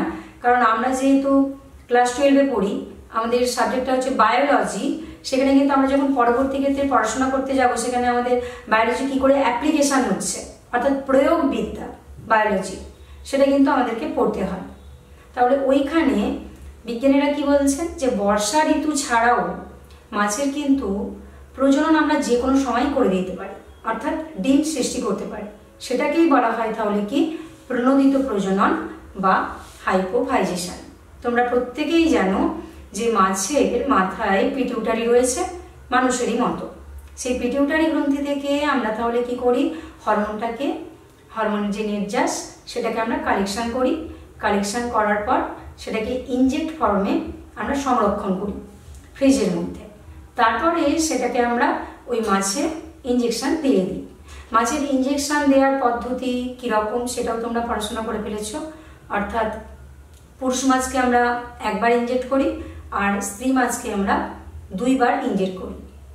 এই যে ইনজেক্ট করে যে কোনো ঋতুতে মাছের প্রজনন ঘটানো, সেটাকেই বলা হয় প্রণোদিত প্রজনন। এই প্রণোদিত প্রজনন কাকে বলে, প্রণোদিত প্রজননে কোন প্রাকৃতিক হরমোন ব্যবহৃত হয়, যেমন FSH বলে একটি হরমোন রয়েছে প্রত্যেকেই জানো, সেটা ব্যবহৃত হয়। কোন কৃত্রিম হরমোন প্রণোদিত প্রজননে ব্যবহৃত হয়, অর্থাৎ HCG হিউম্যান কোরিওগোনাডোট্রপিক হরমোন, এই হরমোনটা ব্যবহৃত হয়। এইগুলো থেকে কিন্তু প্রশ্ন এবারে আসবে। আর আসবে প্রণোদিত প্রজননের পদ্ধতিগুলো, এবারে খুব ইম্পর্টেন্ট রয়েছে। অর্থাৎ কিভাবে মাছটাকে সংগ্রহ করব, পুরুষ মাছকে চিনব কি করে, স্ত্রী মাছকে চিনব কি করে, শনাক্তকরণের একটা ব্যাপার থাকে। তারপরে সেই মাছগুলোকে আমরা কোন হাপাতে রাখবো, সেখানে কিভাবে ইনজেক্ট করব যখন পিটিউটারি সংগ্রহ করার পর কতটা অ্যালকোহলে আমরা সেটাকে কনজার্ভ করব, এগুলো অবশ্যই করে ভালো করে পড়ে নেবে। আরেকটা আছে প্রণোদিত প্রজননের সুবিধা এবং অসুবিধা। অর্থাৎ প্রণোদিত প্রজনন করার সময় খেয়াল রাখতে হবে যে মাছের ওয়েটটা অর্থাৎ ওজনটা যেন 1.5 কেজি বেশি হয়। কারণ কি অসাধু যারা ব্যবসায়ী তারা কি করে, তারা ছোট ছোট মাছের যখন পিটুটারি গ্রন্থি ডেভেলপড হয়নি তখন সেখান থেকে নির্যাস কালেকশন করার চেষ্টা করে বা ছোট ছোট মাছগুলোকে প্রণোদিত প্রজনন করার চেষ্টা করে, সেক্ষেত্রে কিন্তু একটা অসুবিধা রয়েছে। এই অসুবিধা এবং সুবিধা দুটো মিলিয়েই কিন্তু হয় কি গুরুত্ব। তাহলে প্রণোদিত প্রজনন হলো। আমরা স্তরভিত্তিক মৎস্য চাষ করি প্রত্যেকেই, অর্থাৎ ওপরে আমরা কি মাছ চাষ করব, নিচে আমরা কি মাছ চাষ করব, একেবারে বটম লেয়ারে সেখানে বা কি মাছ চাষ করব। এই যে লেয়ার ভিত্তিক যে মাছ চাষ, সেখানে আমরা কি কি মাছ চাষ করতে পারি, অর্থাৎ দেশি মাছ চাষ করব না বিদেশি মাছ চাষ করব। বিদেশি মাছ বলতে কিরকম? বিদেশি মাছ বলতে এইরকম, বিদেশ থেকে মাছের কোনো ডিম সেগুলোকে নিয়ে এসে আমাদের এখানের পরিবেশের মতো করে তাদেরকে আমরা অভিযোজিত করিয়ে নিয়ে তাদেরকে যে চাষ করা হয় সেটা। আমরা প্রত্যেকেই জানি যে যদি পুকুরে আমরা স্তর ভিত্তিক অর্থাৎ ওপরে, তারপরে মাঝখানে, তারপরে একেবারে নিচের লেয়ারে যে মাছগুলো রয়েছে সেগুলো যদি শুধু দেশি মাছগুলোই চাষ করি, তাহলে সেই মৎস্য চাষটাকে আমরা কি বলি না, তাকে বলি মিশ্র মৎস্য চাষ।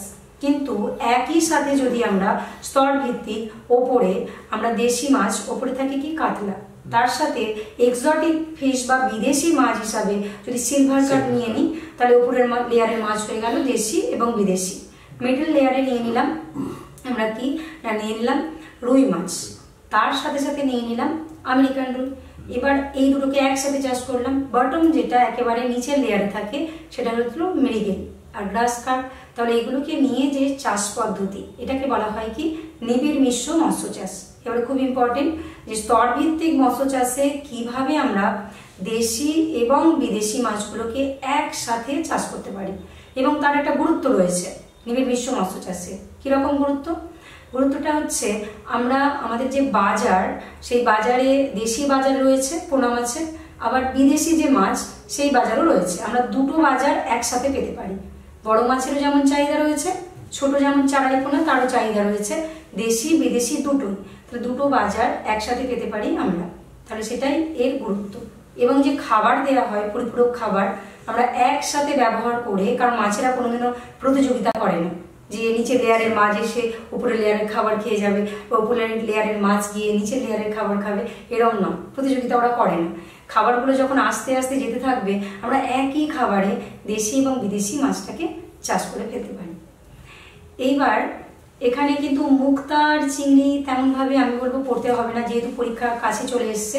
আমরা ওই পোলট্রি, মৌমাছি আর যদি মাছ পড়ে নিই, তাহলে আমাদের কিন্তু পরীক্ষায় প্রশ্ন আমরা পেয়ে যাই। এগুলো না পড়লেও চলবে, এগুলো অথবা থাকবে, সেই হিসাবে আমি বলছি যে না পড়লেও তাহলে এটা হয়ে যাচ্ছে। আমরা তাহলে এখানে যেটা রোগ স্বাস্থ্য হলো সেটা করলাম, আর করলাম তাহলে পরবর্তী চ্যাপ্টার যেটা খাদ্য উৎপাদনে উন্নতি সাধন। আর একটি চ্যাপ্টার তাহলে আমাদের বাকি রয়েছে, সেটা হচ্ছে মানব কল্যাণে হচ্ছে অণুজীববিদ্যা। এই চ্যাপ্টারটা বোঝার কিছু ব্যাপার নেই, স্টুডেন্টরা শুধুই হচ্ছে মুখস্থ করে, কারণ এখানে প্রচুর অণুজীব আছে। অর্থাৎ বাড়িতে কিভাবে কাসুন্দি বানানো হয় এখানে কিন্তু শিখিয়ে দেওয়া হয়।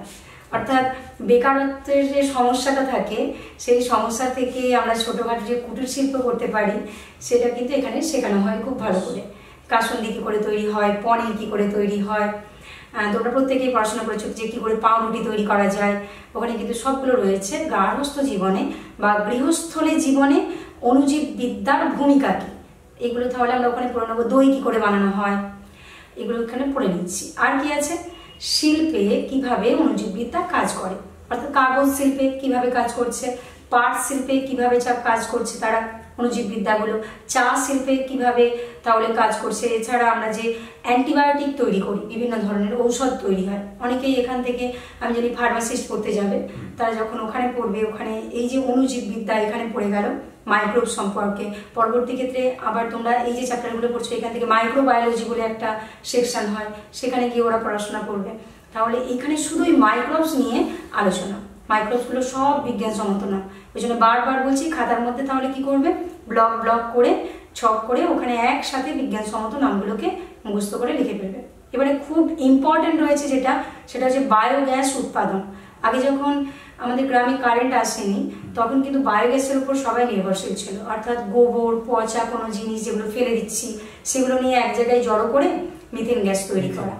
এবার এই যে বায়োগ্যাস সৃষ্টি, তাহলে সেই বায়োগ্যাস সৃষ্টি বা বায়োগ্যাস কী করে সৃষ্টি হচ্ছে, তার উপাদানগুলো কি কি, এইগুলো আমরা পড়তে পারি। তাহলে মানে এবারে আসতে পারে আমাদের এই যে বায়োগ্যাস সৃষ্টি হচ্ছে, এখানে কিন্তু একটা জিনিস আছে, সেগুলো হচ্ছে কি টাঙ্কগুলো খুব ভালো করে পড়বে।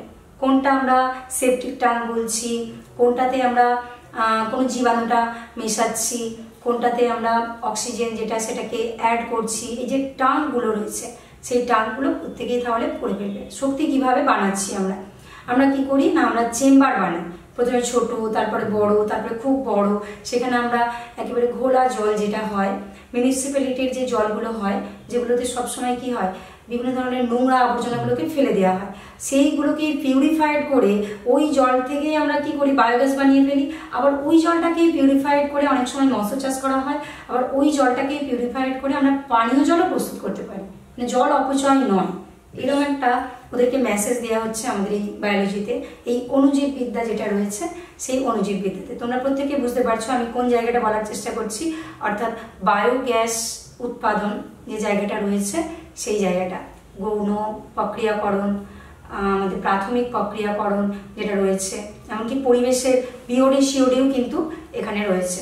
এইখানটা খুব ভালো করে তোমরা পড়ে নেবে, মানে শক্তি উৎপাদনে কিভাবে অণুজীবটা সাহায্য করে। এই জায়গাতে আরেকটা রয়েছে, সেটা হচ্ছে মাইক্রোবায়োলজিতে আমরা কৃত্রিমভাবে কিভাবে আমরা বানাতে পারি, যে অনেকগুলো গাছ তৈরি করতে হবে, সেখানে আমরা কিছু জৈব সার বানিয়ে ফেলি, গ্রিন ম্যানিওর বলি আমরা। আবার অনেক সময় আমরা বলি যে জৈব সারগুলো, যে গোবর পচিয়ে বা ফেলে দেওয়া আনাজের যে খোলা, বা যেগুলো আমাদের বাড়িতে খাবার খাওয়ার পর উচ্ছিষ্ট যে খাবারগুলো, সেগুলো আমরা এক জায়গায় ভালো করে রাখতে পারি, সেখান থেকে কিন্তু আমরা সার বানাতে পারি। জৈব সার যেমন, তেমন আমাদের গ্রিন ম্যানিওর অর্থাৎ সবুজ সার বলি যেগুলোকে আমরা। তোমরা প্রত্যেকেই জানো সবুজ সার কি তাহলে, অর্থাৎ শস্যের পর্যায়ক্রম বলে আমরা একটা জিনিস পড়েছি, যে কোনো জায়গায় বারবার যদি একই জিনিস চাষ করি তাহলে সেই মাটির উর্বরতা ক্ষমতা কমে যায়। তখন আমরা সেখানে কি করব না, সেখানে আমরা করতে পারি শিম্বগোত্রীয় উদ্ভিদের চাষ, অর্থাৎ মটরশুঁটি, কড়াইশুঁটি, কিছুদিন আগে আমরা কড়াই শাক খেয়েছি, সেই কড়াইশুঁটি। এছাড়া আমরা ওখানে অ্যাজোলা চাষ করতে পারি, অ্যানাবিনা নষ্ট করতে পারি, অর্থাৎ যারা বায়ুমণ্ডল থেকে সরাসরি নাইট্রোজেনটাকে মাটিতে জমা করে। মাটির নাইট্রোজেনের পরিমাণ যত বাড়বে মাটি তত নিউট্রিয়েন্ট হয়, অর্থাৎ মাটি তত পুষ্ট হয়, এবং মাটির এই নিউট্রিয়েন্ট যত বাড়বে মাটি তত উর্বর হয়। আশা করি বোঝাতে পারলাম। ইউনিট 3 সেখান থেকে তাহলে কি কি প্রশ্ন আমাদের আসছে। ইউনিট 3 তাহলে 5 নাম্বারের নয়, তাহলে এখান থেকে আসবে সব হচ্ছে 3 নাম্বারের প্রশ্ন। বেশ, ইউনিট 3 পর্যন্ত আমাদের আলোচনা হলো। ম্যাম একটু আগেই ফাঁকে বলছিলেন যে ইউনিট 4 রয়েছে আমাদের একটা চ্যাপ্টার নিয়ে, এবং 8 থেকে 9 নম্বরের মতো এখানে প্রশ্ন আসে। আমরা এবার সেই চ্যাপ্টারে চলে যাব। ইউনিট 4 যে চ্যাপ্টারটা রয়েছে সেটা সকলেই পড়েছো, সেটা হলো জৈব প্রযুক্তিবিদ্যা। অর্থাৎ আমাদের বায়োলজি, যেটা অনেকের ভুল ধারণা যে বায়োলজি শুধুই মনে হয় চিংড়ি, মাছ এইসব সম্পর্কিত একটা বিজ্ঞান, বা এর অ্যাপ্লিকেশন হয়তো খুব কম, কিন্তু তা নয়। আমাদের বায়োলজি কিন্তু অনেক অ্যাপ্লিকেশন আছে, অর্থাৎ বিভিন্ন স্তরে সেখানে যে জীববিদ্যার অ্যাপ্লিকেশন, জীববিদ্যার একটা প্রয়োগ, সেটা আমরা এখান থেকে জানবো। অর্থাৎ প্রযুক্তিগতভাবে বায়োলজি কিভাবে কাজ করে সেটা কিন্তু এই চ্যাপ্টার পড়ে তোমরা সকলেই অভিজ্ঞতা অর্জন করেছো, যে জৈব প্রযুক্তিবিদ্যা থেকে আমরা কি কি জানতে পারি। জৈব প্রযুক্তিবিদ্যা যখন পড়াশোনা করবে তখন কিন্তু একটা জিনিস মাথায় রাখতে হবে, অনেকে খুব কঠিন ভাবো এই চ্যাপ্টারটাকে। কঠিন কিছুই নয়, এখানে জিনিসটা এইরকম যে আমরা কোনো একটা জিনিস সেটাকে হাইব্রিডাইজেশন করব, অর্থাৎ উন্নত করব জিনিসটাকে। এই উন্নত করার জন্যে তাহলে যেটা করতে হয় সেটা হলো জিনের ইনপুট করতে হয়। জিনের ইনপুট বলতে কীরকম, আমরা কোনো একটা ধান বা গম, তার একটা প্রজাতি, সেই প্রজাতিটা কিসের জন্যে বিখ্যাত বা কেন তার বাজারে চাহিদা রয়েছে। যদি ধরে নিই বাসমতি রাইস, বাজারে চাহিদা কেন এর, কারণ এর যে স্মেলটা অর্থাৎ গন্ধটা সেটা খুব কিন্তু চাহিদা বাজারেতে। গোবিন্দভোগ রাইসও যেমন রয়েছে। তাহলে এই যে রাইসটার বিজ্ঞানীরা কি করলো, এই স্মেলের জন্য যে দায়ী জিনটা আছে সেই দায়ী জিনটা খুঁজে বের করলো। এবার ওই যে দায়ী জিনটা, ওই দায়ী জিনটাকে আমরা কৃত্রিমভাবে তাহলে সেটা আমরা যদি ইনপুট করি তাহলে কিন্তু আমরা আরও স্মেলযুক্ত অর্থাৎ গন্ধযুক্ত চাল পেতে পারি। এখানেই কিন্তু প্রযুক্তিগত বিদ্যা। এছাড়াও রয়েছে কি ইনসুলিন, অর্থাৎ যাদের ডায়াবেটিস রোগ হয় তাদের যে ইনসুলিন তারা নেন খাওয়ার আগে কি খাওয়ার পরে, সেই ইনসুলিন কিভাবে প্রস্তুত হয়। এমন তো নয় যে রক্তদানের মতো ইনসুলিন আমরা কোথাও থেকে পেতে পারি, সেটা কিন্তু নয়। ইনসুলিন হলো হরমোন, তাহলে সেই হরমোনটা যে প্রোটিন দিয়ে তৈরি, সেই প্রোটিনটাকে যদি কালেকশন করা যায় সেটা দিয়ে আমরা কৃত্রিমভাবে ইনসুলিনটাকে বানাতে পারি। এবার এই যে ইনসুলিন প্রস্তুতি, এটা অবশ্যই ইম্পর্টেন্ট তোমাদের এইবারে, ইনসুলিন কিভাবে প্রস্তুত করা হয় 3 নম্বরের প্রশ্ন। কিন্তু আমি বলছি জৈব প্রযুক্তিবিদ্যা আসলে কি, তাহলে সেখানে আমরা ইনসুলিনটা কিভাবে প্রস্তুত করব, বা ওই বাসমতি রাইসের যে স্মেল যেটা রয়েছে, যে জিনটা, সেটাকে আগে আমাকে কি করতে হবে, খুঁজে বের করতে হবে। এটাকে বলা হয় কি না, এটাকে বলা হয় জিনের শনাক্তকরণ।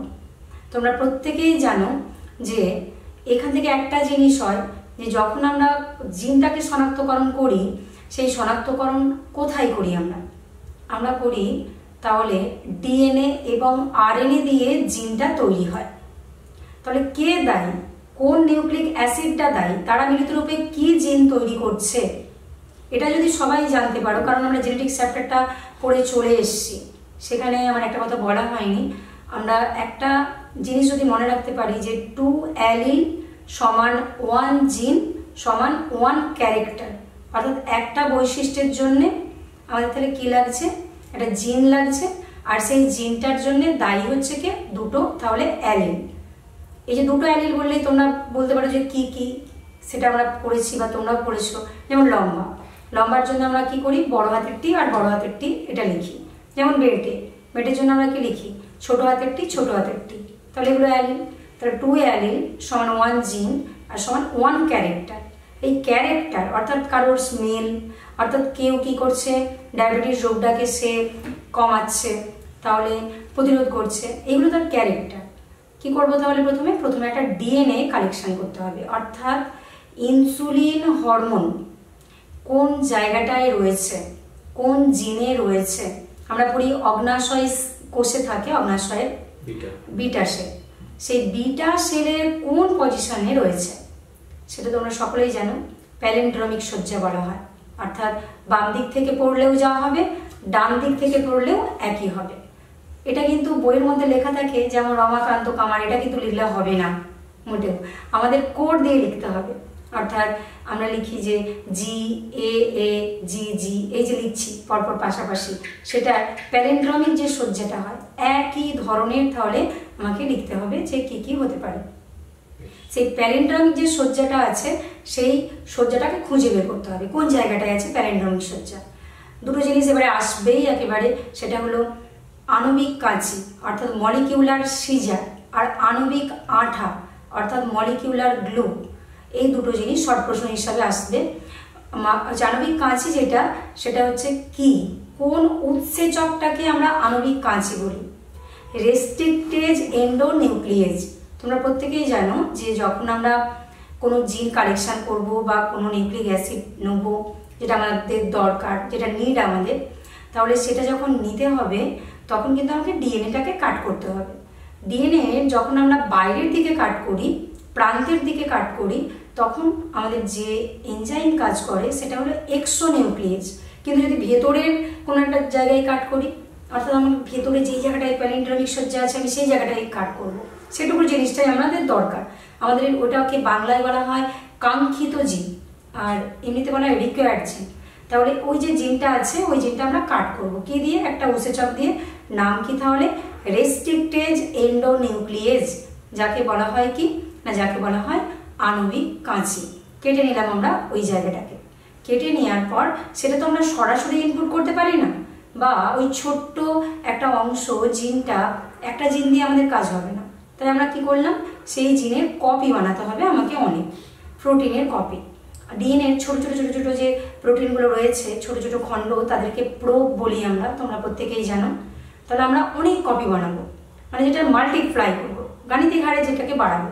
তার জন্য একটা মেশিন আছে, তোমরা প্রত্যেকেই জানো, এবং সাধারণ মানুষও এখন জেনে গেছে আমাদের করোনার সময় থেকে, সেটা হলো পিসিআর।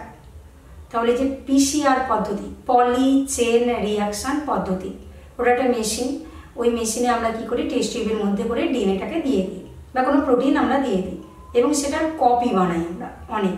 টেম্পারেচারের হেরফের করি আমরা সর্বদাই, প্রথমে টেম্পারেচার 95, তারপরে 75, 70, মানে আস্তে আস্তে কমিয়ে নিই, এবং প্রোব বা খণ্ড বানিয়ে ফেলি। এবার এটা তো গেল কৃত্রিম প্রক্রিয়া। বলছে তাহলে এইখানটায় আমরা কিভাবে আমাদের কাঙ্ক্ষিত জিনটাকে অনেক কপি বানাবো জৈবিক পদ্ধতিতে। জৈবিক পদ্ধতিতে আমরা কি করি, এসচেরিচিয়া কোলাই। এই এসচেরিচিয়া কোলাই হলো একটা ব্যাকটেরিয়া। এই ব্যাকটেরিয়াটাকে আমরা হোস্ট বানাই, অর্থাৎ পোষক বানাই। এবার ওই ব্যাকটেরিয়া দিয়ে তো আর ডিএনএটাকে আমি দিয়ে দিতে পারি না, কারণ ব্যাকটেরিয়া দিয়ে নিজস্ব ডিএনএ আছে। সেই ডিএনএ এই ডিএনএটাকে কিন্তু অ্যাকসেপ্ট করবে না। সেই জন্য কি করতে হবে, আমরা যেটা প্রয়োজনীয় ডিএনএ সেটাকে কাট করলাম আণবিক কাঁচি অর্থাৎ রেস্ট্রিক্টেড এন্ডোনিউক্লিয়াস দিয়ে, আর ওই ব্যাকটেরিয়ার যে নিজস্ব ডিএনএ তারও একটা জায়গা কাট করলাম। কাট করে ব্যাকটেরিয়ার ডিএনএর সাথে আমাদের দরকার যে ডিএনএটা, সেই ডিএনএটাকে আমরা জুড়ে দিলাম। এই যে জুড়ে দেওয়াটা, এটাকে বলা হয় কি আণবিক আঠা দিয়ে জুড়ে দেওয়া। আণবিক আঠা আসলে কি আমাদের বায়োলজিতে, ওটাও একটা এনজাইম। নাম কি তাহলে, নাম হলো লাইগেজ। এটা পড়বে কিন্তু এবারে। লাইগেজ দিয়ে আমরা জুড়ে দিলাম, দিয়ে ই কোলাইয়ের দেহেতে আমরা সেটাকে কি করতে দিলাম না, ই কোলাইয়ের দেহেতে রেপ্লিকেশন করতে দিলাম। রেপ্লিকেশন মানে বাংলায় বলা হয় একই রকম প্রোটিন তৈরি করা, একই রকম ডিএনএ তৈরি করা, একই রকম জিন সম্পন্ন ডিএনএ তৈরি করবে, অনেক কপি বানানো হয়ে যাবে ওখানে। এবার এই যে আমরা এসচেরিচিয়া কোলাই তার যে ডিএনএটাকে নিলাম, ওটাকে আমরা বলি ভেক্টর। ওই ভেক্টরের সাথে তাহলে আমরা কি করলাম, যেটা আমাদের রিকোয়ার্ড ডিএনএ সেটাকে জুড়ে দিলাম। আর কিচ্ছুই কিন্তু নেই জৈব প্রযুক্তিবিদ্যাতে, বাইরে থেকে যেটা দরকার সেটা কাট করলাম, আর আমরা যে ডিএনএর সাথে সেটাকে জুড়বো সেটা নিলাম, নিয়ে তার সাথে জুড়ে দিলাম। এইটুকুটাই আছে জৈব প্রযুক্তিবিদ্যায়। এবং যেটা নতুন ডিএনএ তৈরি হলো তাকে আমরা বলি আর ডিএনএ বা রিকম্বিন্যান্ট ডিএনএ, অর্থাৎ সেখানে জিনের সংমিশ্রণ ঘটানো হলো। এইবার সেইগুলোকে নিয়ে আমরা ব্যবসায়িক ভিত্তিতে কি করব, জিনগুলোকে আমরা ইনপুট করব। যদিও আগের বারে এইখান থেকে প্রশ্ন চলে এসছে, জিন ইনপুট কিভাবে করব সেইখান থেকে প্রশ্ন কিন্তু চলে এসছে। এইবারে তাহলে আমি কি বললাম, ইনসুলিন প্রস্তুতি, এটা খুব ইম্পর্টেন্ট, তোমাদের এবারে প্রশ্নটা আসবে। ভেক্টর কি, সেটা কসমিক ভেক্টর কি, ইয়াক ব্যাক, এগুলো কি, তোমরা প্রত্যেকেই পড়াশোনা করেছো, তাহলে এইগুলো সম্পর্কে খুব ভালো করে ডিটেলসে পড়ে নেবে। এইবারে আসবে কি পেটেন্ট বা বায়ো পেটেন্ট, একটা আইন রয়েছে। অর্থাৎ বিদেশিরা তারা কি করেছে না, আমাদের এইখানের যে সমস্ত উদ্ভিদগুলো ভেষজ গুণ সম্পন্ন বা যে উদ্ভিদগুলো আমাদের বাজারে তার চাহিদা খুব রয়েছে, সেইগুলোকে নিজেদের বলে চালিয়ে দিয়েছে। এই যে নিজেদের বলে চালিয়ে দেওয়া মানে আমাদের উপরে একটা ট্যাক্স চাপিয়ে দেওয়া বাড়ছে। আমরা কি জানি যে নিম বা আমাদের হলুদ, কালো জাম, বাসমতি রাইস, এগুলো আমাদেরই প্রোডাক্ট, কিন্তু আগে আমরা এটার উপর ট্যাক্স মিটিয়ে তবে কিন্তু আমরা ওইগুলোকে কালেকশন করতে পারতাম, আর সেই ট্যাক্সটা অনেকটাই ছিল। ওই যে ট্যাক্সটা কেন আমরা দেবো, যেহেতু আমাদের ওটা প্রোডাক্ট, আমাদের এখানে তাদের আদি বাসস্থান। পরবর্তী ক্ষেত্রে ওটা কিন্তু ফিরিয়ে আনা হয় যে এটা আমাদের এইখানেরই, আমাদের দেশের নিজস্ব একটা প্রোডাক্ট। আনন্দমোহন চক্রবর্তী বলে একজন বাঙালি, তিনি হচ্ছে আমেরিকাতে থাকতেন, তিনি কিন্তু এই যে আমরা পড়ছি যে জিনিসটা, অর্থাৎ এই কালো জাম বা এই যে আমাদের বাসমতি রাইস, নিম, এর থেকে যত প্রোডাক্টগুলো হয়, সেটা নিম তেল হতে পারে, সেটা যে কোনো ধরনের সাবান হতে পারে, সেইগুলোর ওপরে কিন্তু আমরা পেটেন্ট পাই। এবার এই যে পেটেন্ট, এটা কিন্তু খুব ইম্পর্টেন্ট এইবারে, অর্থাৎ বায়ো পেটেন্ট। এবং এই জিনিসগুলোকে কি করে সুরক্ষিত রাখবো আমরা পেটেন্ট দিয়ে, তাহলে সেটাকে বলি আমরা বায়ো সেফটি বলি আমরা। তাহলে বায়োসেফটি কাকে বলে, বায়োসেফটির বিচার্য বিষয়গুলো কি কি, এইগুলো কিন্তু আমরা খুব ভালো করে পড়ে নেব। আরেকটা এই চ্যাপ্টারে রয়েছে যে কিছু কিছু রোগ আছে, যে রোগগুলো কিন্তু আমাদেরকে যদি সেখান থেকে প্রতিরোধ করতে হয় তাহলে কিছু থেরাপি কাজে লাগাতে হয়। সেই থেরাপিতে আমরা কি কাজে লাগাই, প্রোটিন বা জিনটাকে কাজে লাগাই, এটাকে আমরা বলি জিন থেরাপি বলে থাকি। আমরা ইন ভিভো এবং ইন ভিট্রো ফার্টিলাইজেশন জানি। এই ইন ভিভো বা ইন ভিট্রো এই পদ্ধতির মাধ্যম দিয়ে আমরা কিন্তু জিন যেটা সেটাকে ইউজ করতে পারি এবং সেখানে থেরাপিতে আমরা কাজে লাগাই বলে জিনটাকে, তাই এটাকে বলা হয় কি জিন থেরাপি। এবারে তাহলে প্রশ্ন তোমরা প্রত্যেকেই করে নেবে, জিন থেরাপি কাকে বলে, জিন থেরাপির গুরুত্ব যেটা, সেই গুরুত্বটা কি। মোটামুটি আমরা জৈব প্রযুক্তিবিদ্যা এগুলোকে আলোচনা করলাম। ইউনিট 4, এবার আমাদের লাস্ট ইউনিট, সেটা হলো পরিবেশ। পরিবেশ সম্পর্কে আমরা ছোট থেকেই পড়ে আসছি, এনভায়রনমেন্ট। পরিবেশ। আর আমরা তো পরিবেশে বাস করছি মানে আমরা উপলব্ধি করতে পারি পরিবেশে কি চেঞ্জ হচ্ছে, পরিবেশটা আমাদের উপরে কি কি প্রভাব বিস্তার করে। এই পরিবেশ চ্যাপ্টার, পরিবেশ যে ইউনিটটা, এখানে 4টে চ্যাপ্টার রয়েছে। তাহলে 4টে চ্যাপ্টার কি কি?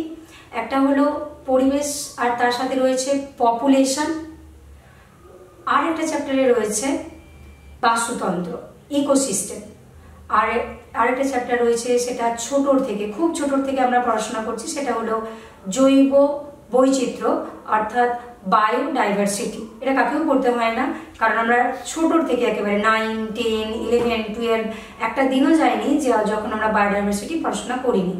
লাস্ট চ্যাপ্টার যেটা রয়েছে সেটা হলো কি পরিবেশ সংক্রান্ত বিষয়সমূহ, অর্থাৎ পরিবেশে কীরকম চেঞ্জ হচ্ছে এবং সেই চেঞ্জ আমাদের উপর কি এফেক্ট করছে সেগুলো সম্পর্কে। আমি প্রথম চ্যাপ্টারটাই আসি। তাহলে প্রথম চ্যাপ্টারে রয়েছে তাহলে পপুলেশন। আমরা এইবারে কিন্তু এই চ্যাপ্টার থেকে, যেমন আমি বললাম বংশগতি প্রকরণ থেকে এইবারের সংজ্ঞাগুলো খুব ইম্পর্টেন্ট, তেমন কিন্তু এইবারে এই যে চ্যাপ্টারটা রয়েছে পপুলেশন ও পরিবেশ, এই চ্যাপ্টারটাই কিন্তু সংজ্ঞাগুলো খুব ইম্পর্টেন্ট। তাহলে সংজ্ঞাগুলো কি কি? যেমন ইকোটন কি, সরাসরি প্রশ্ন 1 into 4 যে প্রশ্নটা আছে, 4টে প্রশ্ন আছে 1 নম্বরে, সেখানে কিন্তু আমরা ইকোটন কি, ইকোটাইপ কি, পপুলেশন কি, এই যে সংজ্ঞা, এই সংজ্ঞাগুলো থেকে কিন্তু একটা অবশ্যই আসবে। আর আসবে কি? আর আসবে বায়োম কাকে বলে নয়, ক্রান্তীয় বায়োম, নাতিশীতোষ্ণ যে বায়োম রয়েছে, মরু বায়োম যেগুলো রয়েছে, অর্থাৎ পরিবেশ, সেখানে কতটা বৃষ্টিপাত হচ্ছে, সেখানে টেম্পারেচার কী রকম, সেইগুলো সম্পর্কে বৈশিষ্ট্য একটু করে রিডিং করে রাখবে। আর ওইখানে কি কি উদ্ভিদ, কি কি প্রাণী রয়েছে, তাহলে এইগুলো সম্পর্কে অর্থাৎ বায়োম সম্পর্কে শুধু রিডিং করে রাখলেই হয়ে যাবে। ক্রান্তীয় বায়োমটা একটু ভালো করে পড়বে। তাহলে বায়োম সম্পর্কে তাহলে হলো। পপুলেশনের ওইখানে রয়েছে কি আন্তঃক্রিয়া। আমরা পপুলেশনের কিছু আন্তঃক্রিয়া পড়ি। আন্তঃক্রিয়াগুলো কি কি? যে পপুলেশন কি করে বৃদ্ধি হচ্ছে, পপুলেশন সেখানে কি করে হ্রাস পাচ্ছে, বা সেই পপুলেশনে একটা পপুলেশন অপর পপুলেশনের উপর কিভাবে নির্ভরশীল, বা কেউ দুজনে একসাথে থাকে কিনা, এটাকেই বলি আমরা পপুলেশনের আন্তঃক্রিয়া। ওই পপুলেশনের আন্তঃক্রিয়া 3 নম্বরের প্রশ্ন। কি কি আসে পপুলেশনের আন্তঃক্রিয়া? তোমরা লিখতে পারো কি কি? শিকার। শিকারেতে কি হয় না, একজন থাকে শিকারী আর একজন হয় শিকার, অর্থাৎ যাকে বলি আমরা প্রেডিটর আর প্রে। এই দুজনের কিন্তু খুব প্রতিযোগিতা হয় এবং এই প্রতিযোগিতাতে কিন্তু একজনের ক্ষতি হয় আর একজনের অবশ্যই কিন্তু লাভ হয়। এই যে লাভ ক্ষতি, এটাকে কিন্তু আমাদের বায়োলজিতে প্লাস আর মাইনাস দিয়ে আমরা ইন্ডিকেট করি। তাহলে এই পপুলেশনের আন্তঃক্রিয়াতে আমরা ওই যে প্লাস মাইনাস অর্থাৎ ঋণাত্মক আর ধনাত্মক যে ব্যাপারটা, ওই ব্যাপারটা খুব ভালো করে পড়াশোনা করবো। আমরা জানি মিথজীবিতা। মিথজীবিতা মানে কি? একসাথে বসবাস করা, সহাবস্থানে থাকা, একে অপরের সাথে উপকার করে বেঁচে থাকা, এগুলোকে বলি মিথজীবিতা। অর্থাৎ এখানে কেউ কারোর ক্ষতি করে না। এখানে কিন্তু রিলেশনটা প্লাস মাইনাসের নয়, এখানে রিলেশনটা তাহলে হলো প্লাস এবং প্লাস, অর্থাৎ উভয়ের দ্বারা আমরা কি হই না, আমরা উপকৃত হই। আবার এমন সম্পর্ক আছে যে সম্পর্কতে দুজনেই থাকি, দুটো পপুলেশন, কিন্তু সেই দুটো পপুলেশনের মধ্যে একটা পপুলেশন আছে অপর পপুলেশনের সাথে না থাকলেও তার চলে, কিন্তু তারা আছে, তখন সেটাকে আমরা প্লাস মাইনাস কিন্তু বলি না। অর্থাৎ একটা পপুলেশন নিরপেক্ষ আছে, ঠিক আছে। তোমরা প্রত্যেকেই উদাহরণ জানো যে তিমি মাছের সাথে রোমেরো মাছগুলো যখন ঘুরে বেড়ায় তখন কিন্তু তিমি মাছের কোনো উপকার হয় না, তবু রোমেরো মাছগুলো কিন্তু চলতে থাকে। অর্থাৎ এখানে একজন কি করে, রোমেরো মাছগুলো কখনো কখনো তিমি মাছের দেহ থেকে শ্যাওলা এগুলো খায়, তাহলে এখানে পপুলেশনে একজন নিরপেক্ষ অবস্থায় থাকে, না থাকলেও চলে, কোনো তাদের ক্ষতি নেই কিন্তু। তাহলে এই যে সম্পর্ক অর্থাৎ প্লাস মাইনাসের যে সম্পর্কটা, এই সম্পর্কটা কিন্তু আমরা খুব ভালো করে পড়বো। আর পপুলেশনের যে আন্তঃক্রিয়াটা, সেই আন্তঃক্রিয়াটা কিন্তু খুব সুন্দর করে আমরা পড়াশোনা করে ফেলবো। এবার আসি যে আর এস আকৃতির লেখচিত্র, অর্থাৎ পপুলেশনের গ্রোথের হারটাকে আমরা লেখচিত্র আকারে প্রকাশ করি। প্রথমে পপুলেশন তার গ্রোথ রেট বাড়াচ্ছে, আমরা প্রত্যেকেই জানি ল্যাগ এবং লগ দশা, তারপরে কি হয় স্থিতাবস্থা। আমরা যখন পপুলেশনের গ্রোথ রেটটাকে নিই তখন এস আকৃতির ন্যায় একটা কার্ভ হয়, সেটাকে আমরা বলি সিগময়েড কার্ভ। মানুষের পপুলেশনে এটা দেখা যায়। তাহলে আমরা ওই সিগময়েড কার্ভ, যে আকৃতির যে কার্ভটা রয়েছে সেটা সম্পর্কে আমরা পড়বো। আর দুটো সংজ্ঞা পড়ে নেব, এই পপুলেশনের ধারণ ক্ষমতা আর পপুলেশনের বহন ক্ষমতাটা কতটা, এটা পড়বো। আর পড়বো আমরা বয়স ভিত্তিক পিরামিড। অর্থাৎ কি না, বয়স আমাদের কিন্তু এই পপুলেশনে অনেকটা এফেক্ট ফেলে। কি করে এফেক্ট ফেলে? তাহলে যে অনেক সময় কোনো কোনো জায়গায় কোনো কোনো পরিবেশের মধ্যে দেখা যায় যে বয়স্কদের সংখ্যা বেশি, কোনো কোনো পপুলেশনে দেখা যায় যে শিশুদের সংখ্যা বেশি, সেই অনুযায়ী তাহলে সেখানে আমরা একটা আকার পাই। সেই আকার কখনো ত্রিভুজের মতো হয়, কখনো ঘন্টার মতো হয়, কখনো কলস আকৃতির হয়। সেই অনুযায়ী আমরা যে একটা নোট করি আমরা, ওখানে 3 নম্বরের একটা প্রশ্ন আসে যে বয়স ভিত্তিক পিরামিড সম্পর্কে আলোচনা করো। এটা তাহলে আমরা এই চ্যাপ্টার থেকে পড়ে নিলাম। এবার পরবর্তী যে চ্যাপ্টারটা আছে সেটা হচ্ছে বাস্তুতন্ত্র বলে চ্যাপ্টার রয়েছে। সেই বাস্তুতন্ত্রে আমরা যেটা পড়ে নেব সেটা হলো ডেট্রিটাস খাদ্য শৃঙ্খল। খাদ্য শৃঙ্খল মানে আমরা প্রত্যেকেই জানি যে প্রথমে ঘাসকে খাবে কিনা ঘাস ফড়িংকে কি খাবে না ব্যাঙ, এইভাবে কিন্তু চলতে থাকে। অর্থাৎ এই যে ফুড চেইন বা খাদ্য শৃঙ্খল এটা চলতে থাকে। এটা প্রথমে কিন্তু উৎপাদক দিয়ে শুরু হয়, অর্থাৎ যারা আমাদের খাদ্য তৈরি করে, আর তারপরে যারা তাদেরকে খেয়ে বেঁচে থাকে অর্থাৎ খাদক, তাদের দ্বারা এই উৎপাদক এবং খাদকের মৃত্যুর পর তাদেরকে বিশ্লেষণ করে যারা, অর্থাৎ অণুজীব, সেই অণুজীব দিয়ে শেষ হয়। কিন্তু উল্টোটাও ঘটে, অর্থাৎ অণুজীব দিয়ে শুরু হয়। যেমন পচা গোবর বা পচা কোনো জিনিস আমি চার করে মাছ ধরবো বলে ফেললাম, বা এমনিও ফেলে দিলাম পুকুরে, বা পুকুর পাড়ে কোনো পচা জিনিস পচে গেল, মানে পাতা পচে গেল বা কোনো জিনিস পচে গেল, তাহলে সেই যে জিনিসটা সেটা কিন্তু ছোটো মাছ খায়, বা সেই যে জিনিসটা সেটা সার হিসাবে ফাইটোপ্ল্যাঙ্কটন নেয়।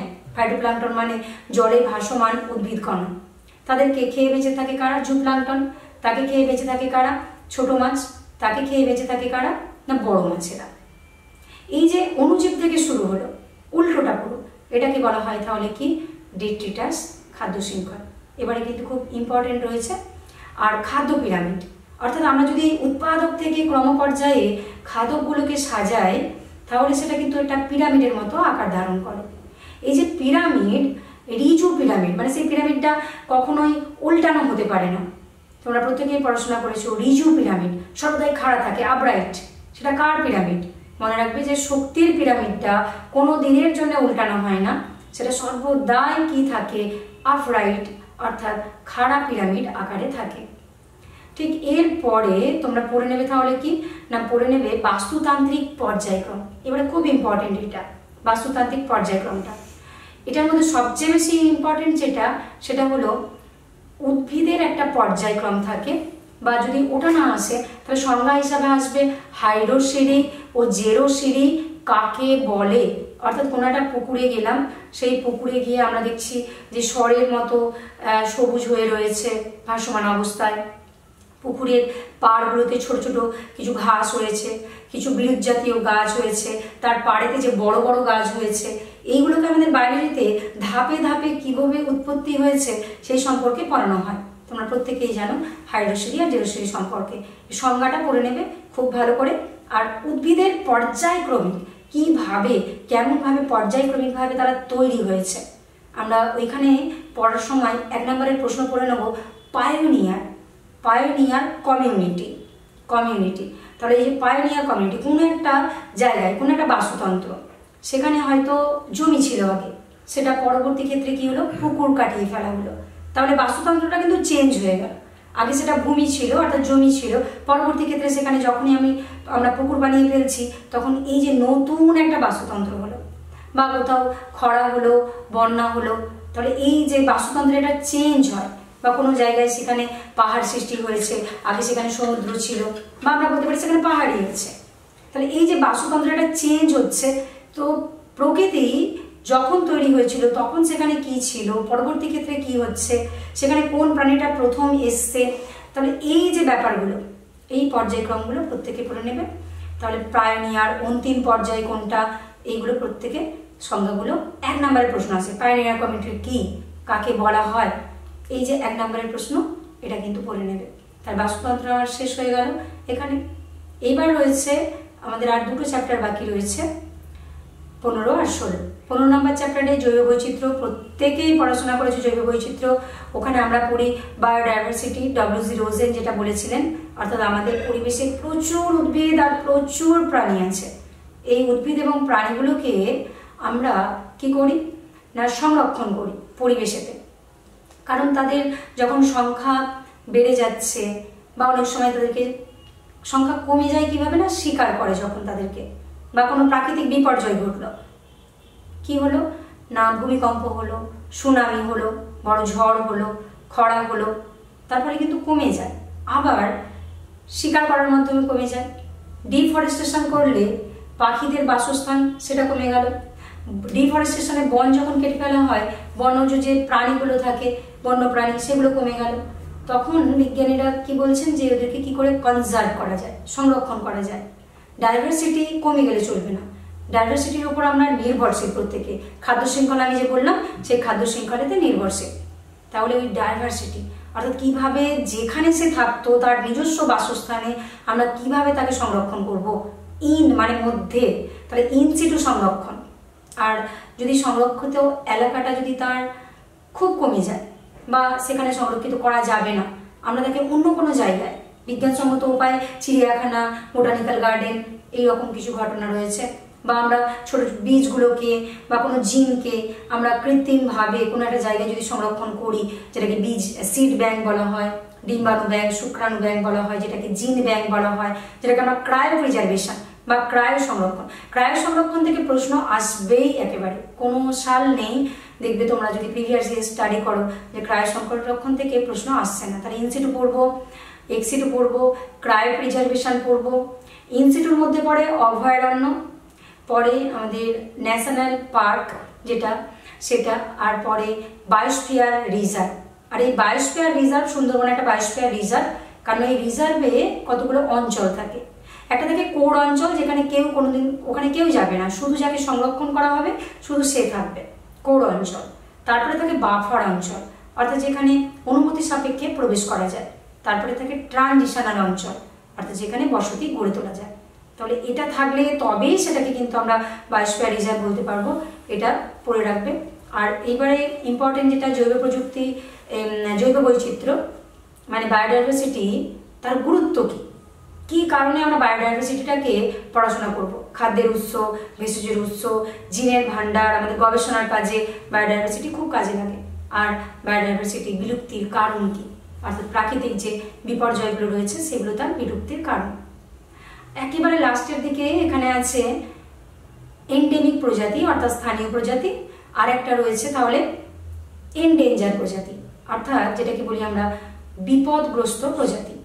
আমরা দুটো করে নাম মুখস্থ করে রাখবো, দুটো বিপদগ্রস্ত উদ্ভিদের নাম মনে রাখবো আর দুটো প্রাণী তার নাম মনে রাখবো। হটস্পট কাকে বলে, অর্থাৎ কোনো একটা ভৌগোলিক অঞ্চল, যে ভৌগোলিক অঞ্চলে একটা স্থানীয় প্রজাতি থাকতেই হবে, সেখানে বিলুপ্তির হার থাকতে হবে, সেখানে জৈব বৈচিত্র্যতা হার বেশি থাকতে হবে। এগুলো থাকলে সেটাকে যে হটস্পট বলবো সেই হটস্পট সম্পর্কেও তাহলে ধারণা থাকতে হবে স্টুডেন্টদের। তাহলে এইখানে আমাদের 15 নম্বর চ্যাপ্টার অর্থাৎ জৈব বৈচিত্র্যটা শেষ হলো। এবার লাস্ট চ্যাপ্টার আমাদের একেবারেই আমরা লাস্টে চলে এলাম। লাস্ট চ্যাপ্টারে রয়েছে পরিবেশ আর তার বিষয়সমূহ। এটা একবার রিডিং করলেই নিজের ভাষায় তোমরা প্রত্যেকেই লিখতে পারবে, কারণ এখানে কি কি রয়েছে। এখানে তাহলে রয়েছে যেটা, সেটা হচ্ছে পরিবেশ দূষণ। এবারে তোমরা যা পড়বে সেখান থেকে প্রশ্ন আসবে। বায়ু দূষণ পড়ছো, যে বায়ু দূষণ কেন ঘটে, বায়ু দূষণ কি কি কারণে হচ্ছে, তার প্রতিকার কি, তার কোন যন্ত্র দিয়ে আমরা বায়ু দূষণটাকে প্রতিরোধ করতে পারি, তাহলে সেইগুলো। জল দূষণ কেন হয়, জল দূষণের প্রতিকারের উপায় কি, জল দূষণের জন্য কি কি রোগ হয়। বায়ু দূষণের কিছু রোগ আছে যেটা পেশার সাথে জড়িত, প্রত্যেকেই জানো তোমরা, সেই পেশাজনিত রোগগুলো, যেমন সিমেন্ট বা অ্যাসবেস্টাস যে তৈরি হয় সেই কারখানায় যারা কাজ করে তাদের কি রোগ হয়, অ্যাসবেস্টসিস, সিলিকসিস, এই যে রোগগুলো, এখান থেকে 1 নম্বরের প্রশ্ন বা এমসিকিউ এটা আসতে পারে এই রোগগুলো থেকে। তাহলে বায়ু দূষণ বললাম আর জল দূষণ বললাম। শব্দ দূষণের কেবলমাত্র ডেসিবেলটা পড়ে রাখবে, কত ডেসিবেল আমাদের গ্রাহ্য, আর কোন ডেসিবেলটা যখন বেড়ে যায় তখন আমাদের হার্টের ওপর কি করে এফেক্ট আসে, কি করে বধিরতা আসে, এইগুলো আমরা তাহলে পড়াশোনা করে ফেলবো এখানেতে। আর আছে, তাহলে এখানে এবারে খুব ভালো করে পড়াশোনা করবে গ্রিন হাউস এফেক্ট, অর্থাৎ গ্রিন হাউস গ্যাস আমরা সেই ছোটোর থেকে পড়ে আসছি গ্রিন হাউস গ্যাস সম্পর্কে, গ্লোবাল ওয়ার্মিং অর্থাৎ বিশ্ব উষ্ণায়ন সম্পর্কে। কারণ আমাদের ওজোন গহ্বর যেটা, সেটাতে ছিদ্র বা সেটা ডিক্লাইন হয়েছে, সেটা আস্তে আস্তে আমাদের যে ইউভি রেসটা আছে সেই রেসটাকে তারা ফিডব্যাক করতে পারছে না। কারণটা আমরা প্রত্যেকেই জানি কি কারণে হচ্ছে, কারণ আমরা ডিফরেস্টেশন করে ফেলছি, আমরা ইলেকট্রনিক্স অনেক জিনিস ইউজ করছি যেখান থেকে গ্রিন হাউস, মারাত্মক একটা green house gas CFC gas সেটা উৎপন্ন হচ্ছে। তাহলে এরা দায়ী আমাদের এই ওজোন হোল তৈরি করার জন্য। ওজোন হোল কি, গ্লোবাল ওয়ার্মিং কি, গ্রিন হাউস এফেক্ট কি, এবারে খুব ইম্পর্টেন্ট সব প্রশ্ন। এগুলো কীরকমভাবে আসে? 5 নম্বরের প্রশ্নে। 5 নম্বরের প্রশ্নে কীরকম আসবে? গ্রিন হাউস এফেক্ট বলতে কি বোঝো, বা গ্লোবাল ওয়ার্মিং কি, ওজোন হোল কি করে তৈরি হয়, অম্ল বৃষ্টি কিভাবে সৃষ্টি হয়, অম্ল বৃষ্টির গুরুত্ব কি। তাহলে এই জায়গাটা থেকে, এই যে শেষের জায়গাটা বললাম, এই জায়গাটা কিন্তু খুব ভালো করে প্রত্যেকে দেখে নেবে। এই চ্যাপ্টারটার সঙ্গে মানে ভূগোলেরও অনেক মিল আছে, ভূগোলেও কমন পেয়ে যাবে। কমন অবশ্যই, যারা ভূগোল আছে তারা এই চ্যাপ্টার থেকে অনেকটাই কমন পাবে। এই যে পরিবেশ বললাম ইউনিট 5, এই চ্যাপ্টারটা ভূগোলের সাথে খুব রিলেশন রয়েছে প্রচুর। ওরা যারা ভূগোল পড়ছে তারা পেয়ে যাবে। একদমই। আমরা অনেকক্ষণ ধরে আলোচনা ম্যামের আমি শুনছিলাম। চ্যাপ্টার ওয়াইজ ম্যাম কিন্তু বলে দিয়েছেন ছোট প্রশ্ন এবং বড় প্রশ্ন মিলিয়ে মিশিয়ে। আর যেটা ছাত্রছাত্রীদের বলবো, ম্যাম কিন্তু ইম্পর্টেন্ট জায়গাগুলো একেবারে হাইলাইট করে দিয়েছেন ওনার বক্তব্যের মধ্যে, ওনার কথার মধ্যে। আমরা পারলে আবার রিউইন্ড করে নতুন করে ভিডিওটা দেখতে পারি যদি কোথাও মিস করে যাই প্রথমবার দেখার সময়। আর একটু খাতা পেন নিও, উনি যেগুলো বলেছেন যে সায়েন্টিফিক নেমগুলোকে কিভাবে আমরা রাখবো একটা খাতার একটা পাতার মধ্যে, যেটা আমাদের সুবিধে হবে ইত্যাদি ইত্যাদি, বা যদি কোনো প্রাসঙ্গিক ছবি দিতে হয় তাহলে সেটাকে কোন জায়গাতে রাখবো, কিভাবে সেটাকে লেবেলিং করব, খাতাটাকে একেবারে সুন্দরভাবে কিভাবে উপস্থাপন করা যায় সে সম্পর্কে 2-4টে কথা জাস্ট। ওরা তো মাধ্যমিক পরীক্ষা দিয়ে দিয়েছে, সুতরাং ওদের খাতা সাজানোর ব্যাপারটা ভয় পাওয়ার কোনো দরকার নেই। একইভাবে যেমন কি মার্জিন টানবো কি ভাঁজ করবো, ভাঁজ করে নিলাম। আর দাগ নাম্বারগুলোকে খুব সুন্দর করে আমরা মেনটেন করবো। যে 1-এর দাগে, 2-এর দাগের যেগুলো বললাম, 1-এর দাগের 14টা প্রশ্ন থাকবে, 2-এর দাগের থাকবে 4টে প্রশ্ন, 3-এর দাগের ওখানে গিয়ে 2 নাম্বার করে 5টা, তারপরে 4-এর দাগের গিয়ে 3 নাম্বার করে প্রশ্ন থাকবে 9টা, 5-এর দাগে গিয়ে তাহলে আমরা ওখানে 3টে প্রশ্ন পাবো। প্রত্যেকটার তাহলে যে দাগ নাম্বারগুলো অথবাটা লিখছি না এমনি সরাসরি 1-এর দাগের 1-একটা লিখছি, সেটা খুব সুন্দর করে যেন ওরা লিখে নেয়। আর বাম দিকে ওই যে মাধ্যমিকে বলা হয় একটু বেশি করে ছেড়ে দেওয়া, ওইগুলো ওরা করবে। আর ছবিগুলোকে লিখতে লিখতে নিচে বা ডান দিকে দেওয়ার চেষ্টা করবে, সাপোর্টের যে ছবি। আর ইকুয়েশন যদি থাকে, যদি দাও, সেগুলোকেও কিন্তু সংজ্ঞার নিচে অবশ্যই করে দিয়ে দেবে। আর উদাহরণগুলোকে দেবে আর হাইলাইট করবে সর্বদা, যেটা মাধ্যমিকে শেখানো হয়েছে যে ইম্পর্টেন্ট যে লাইনগুলো রয়েছে সেই লাইনগুলোকে হাইলাইট করবে। আর যখন পার্থক্য লিখবে তার বাম দিকের বিষয়গুলো অবশ্যই দেওয়ার চেষ্টা করবে।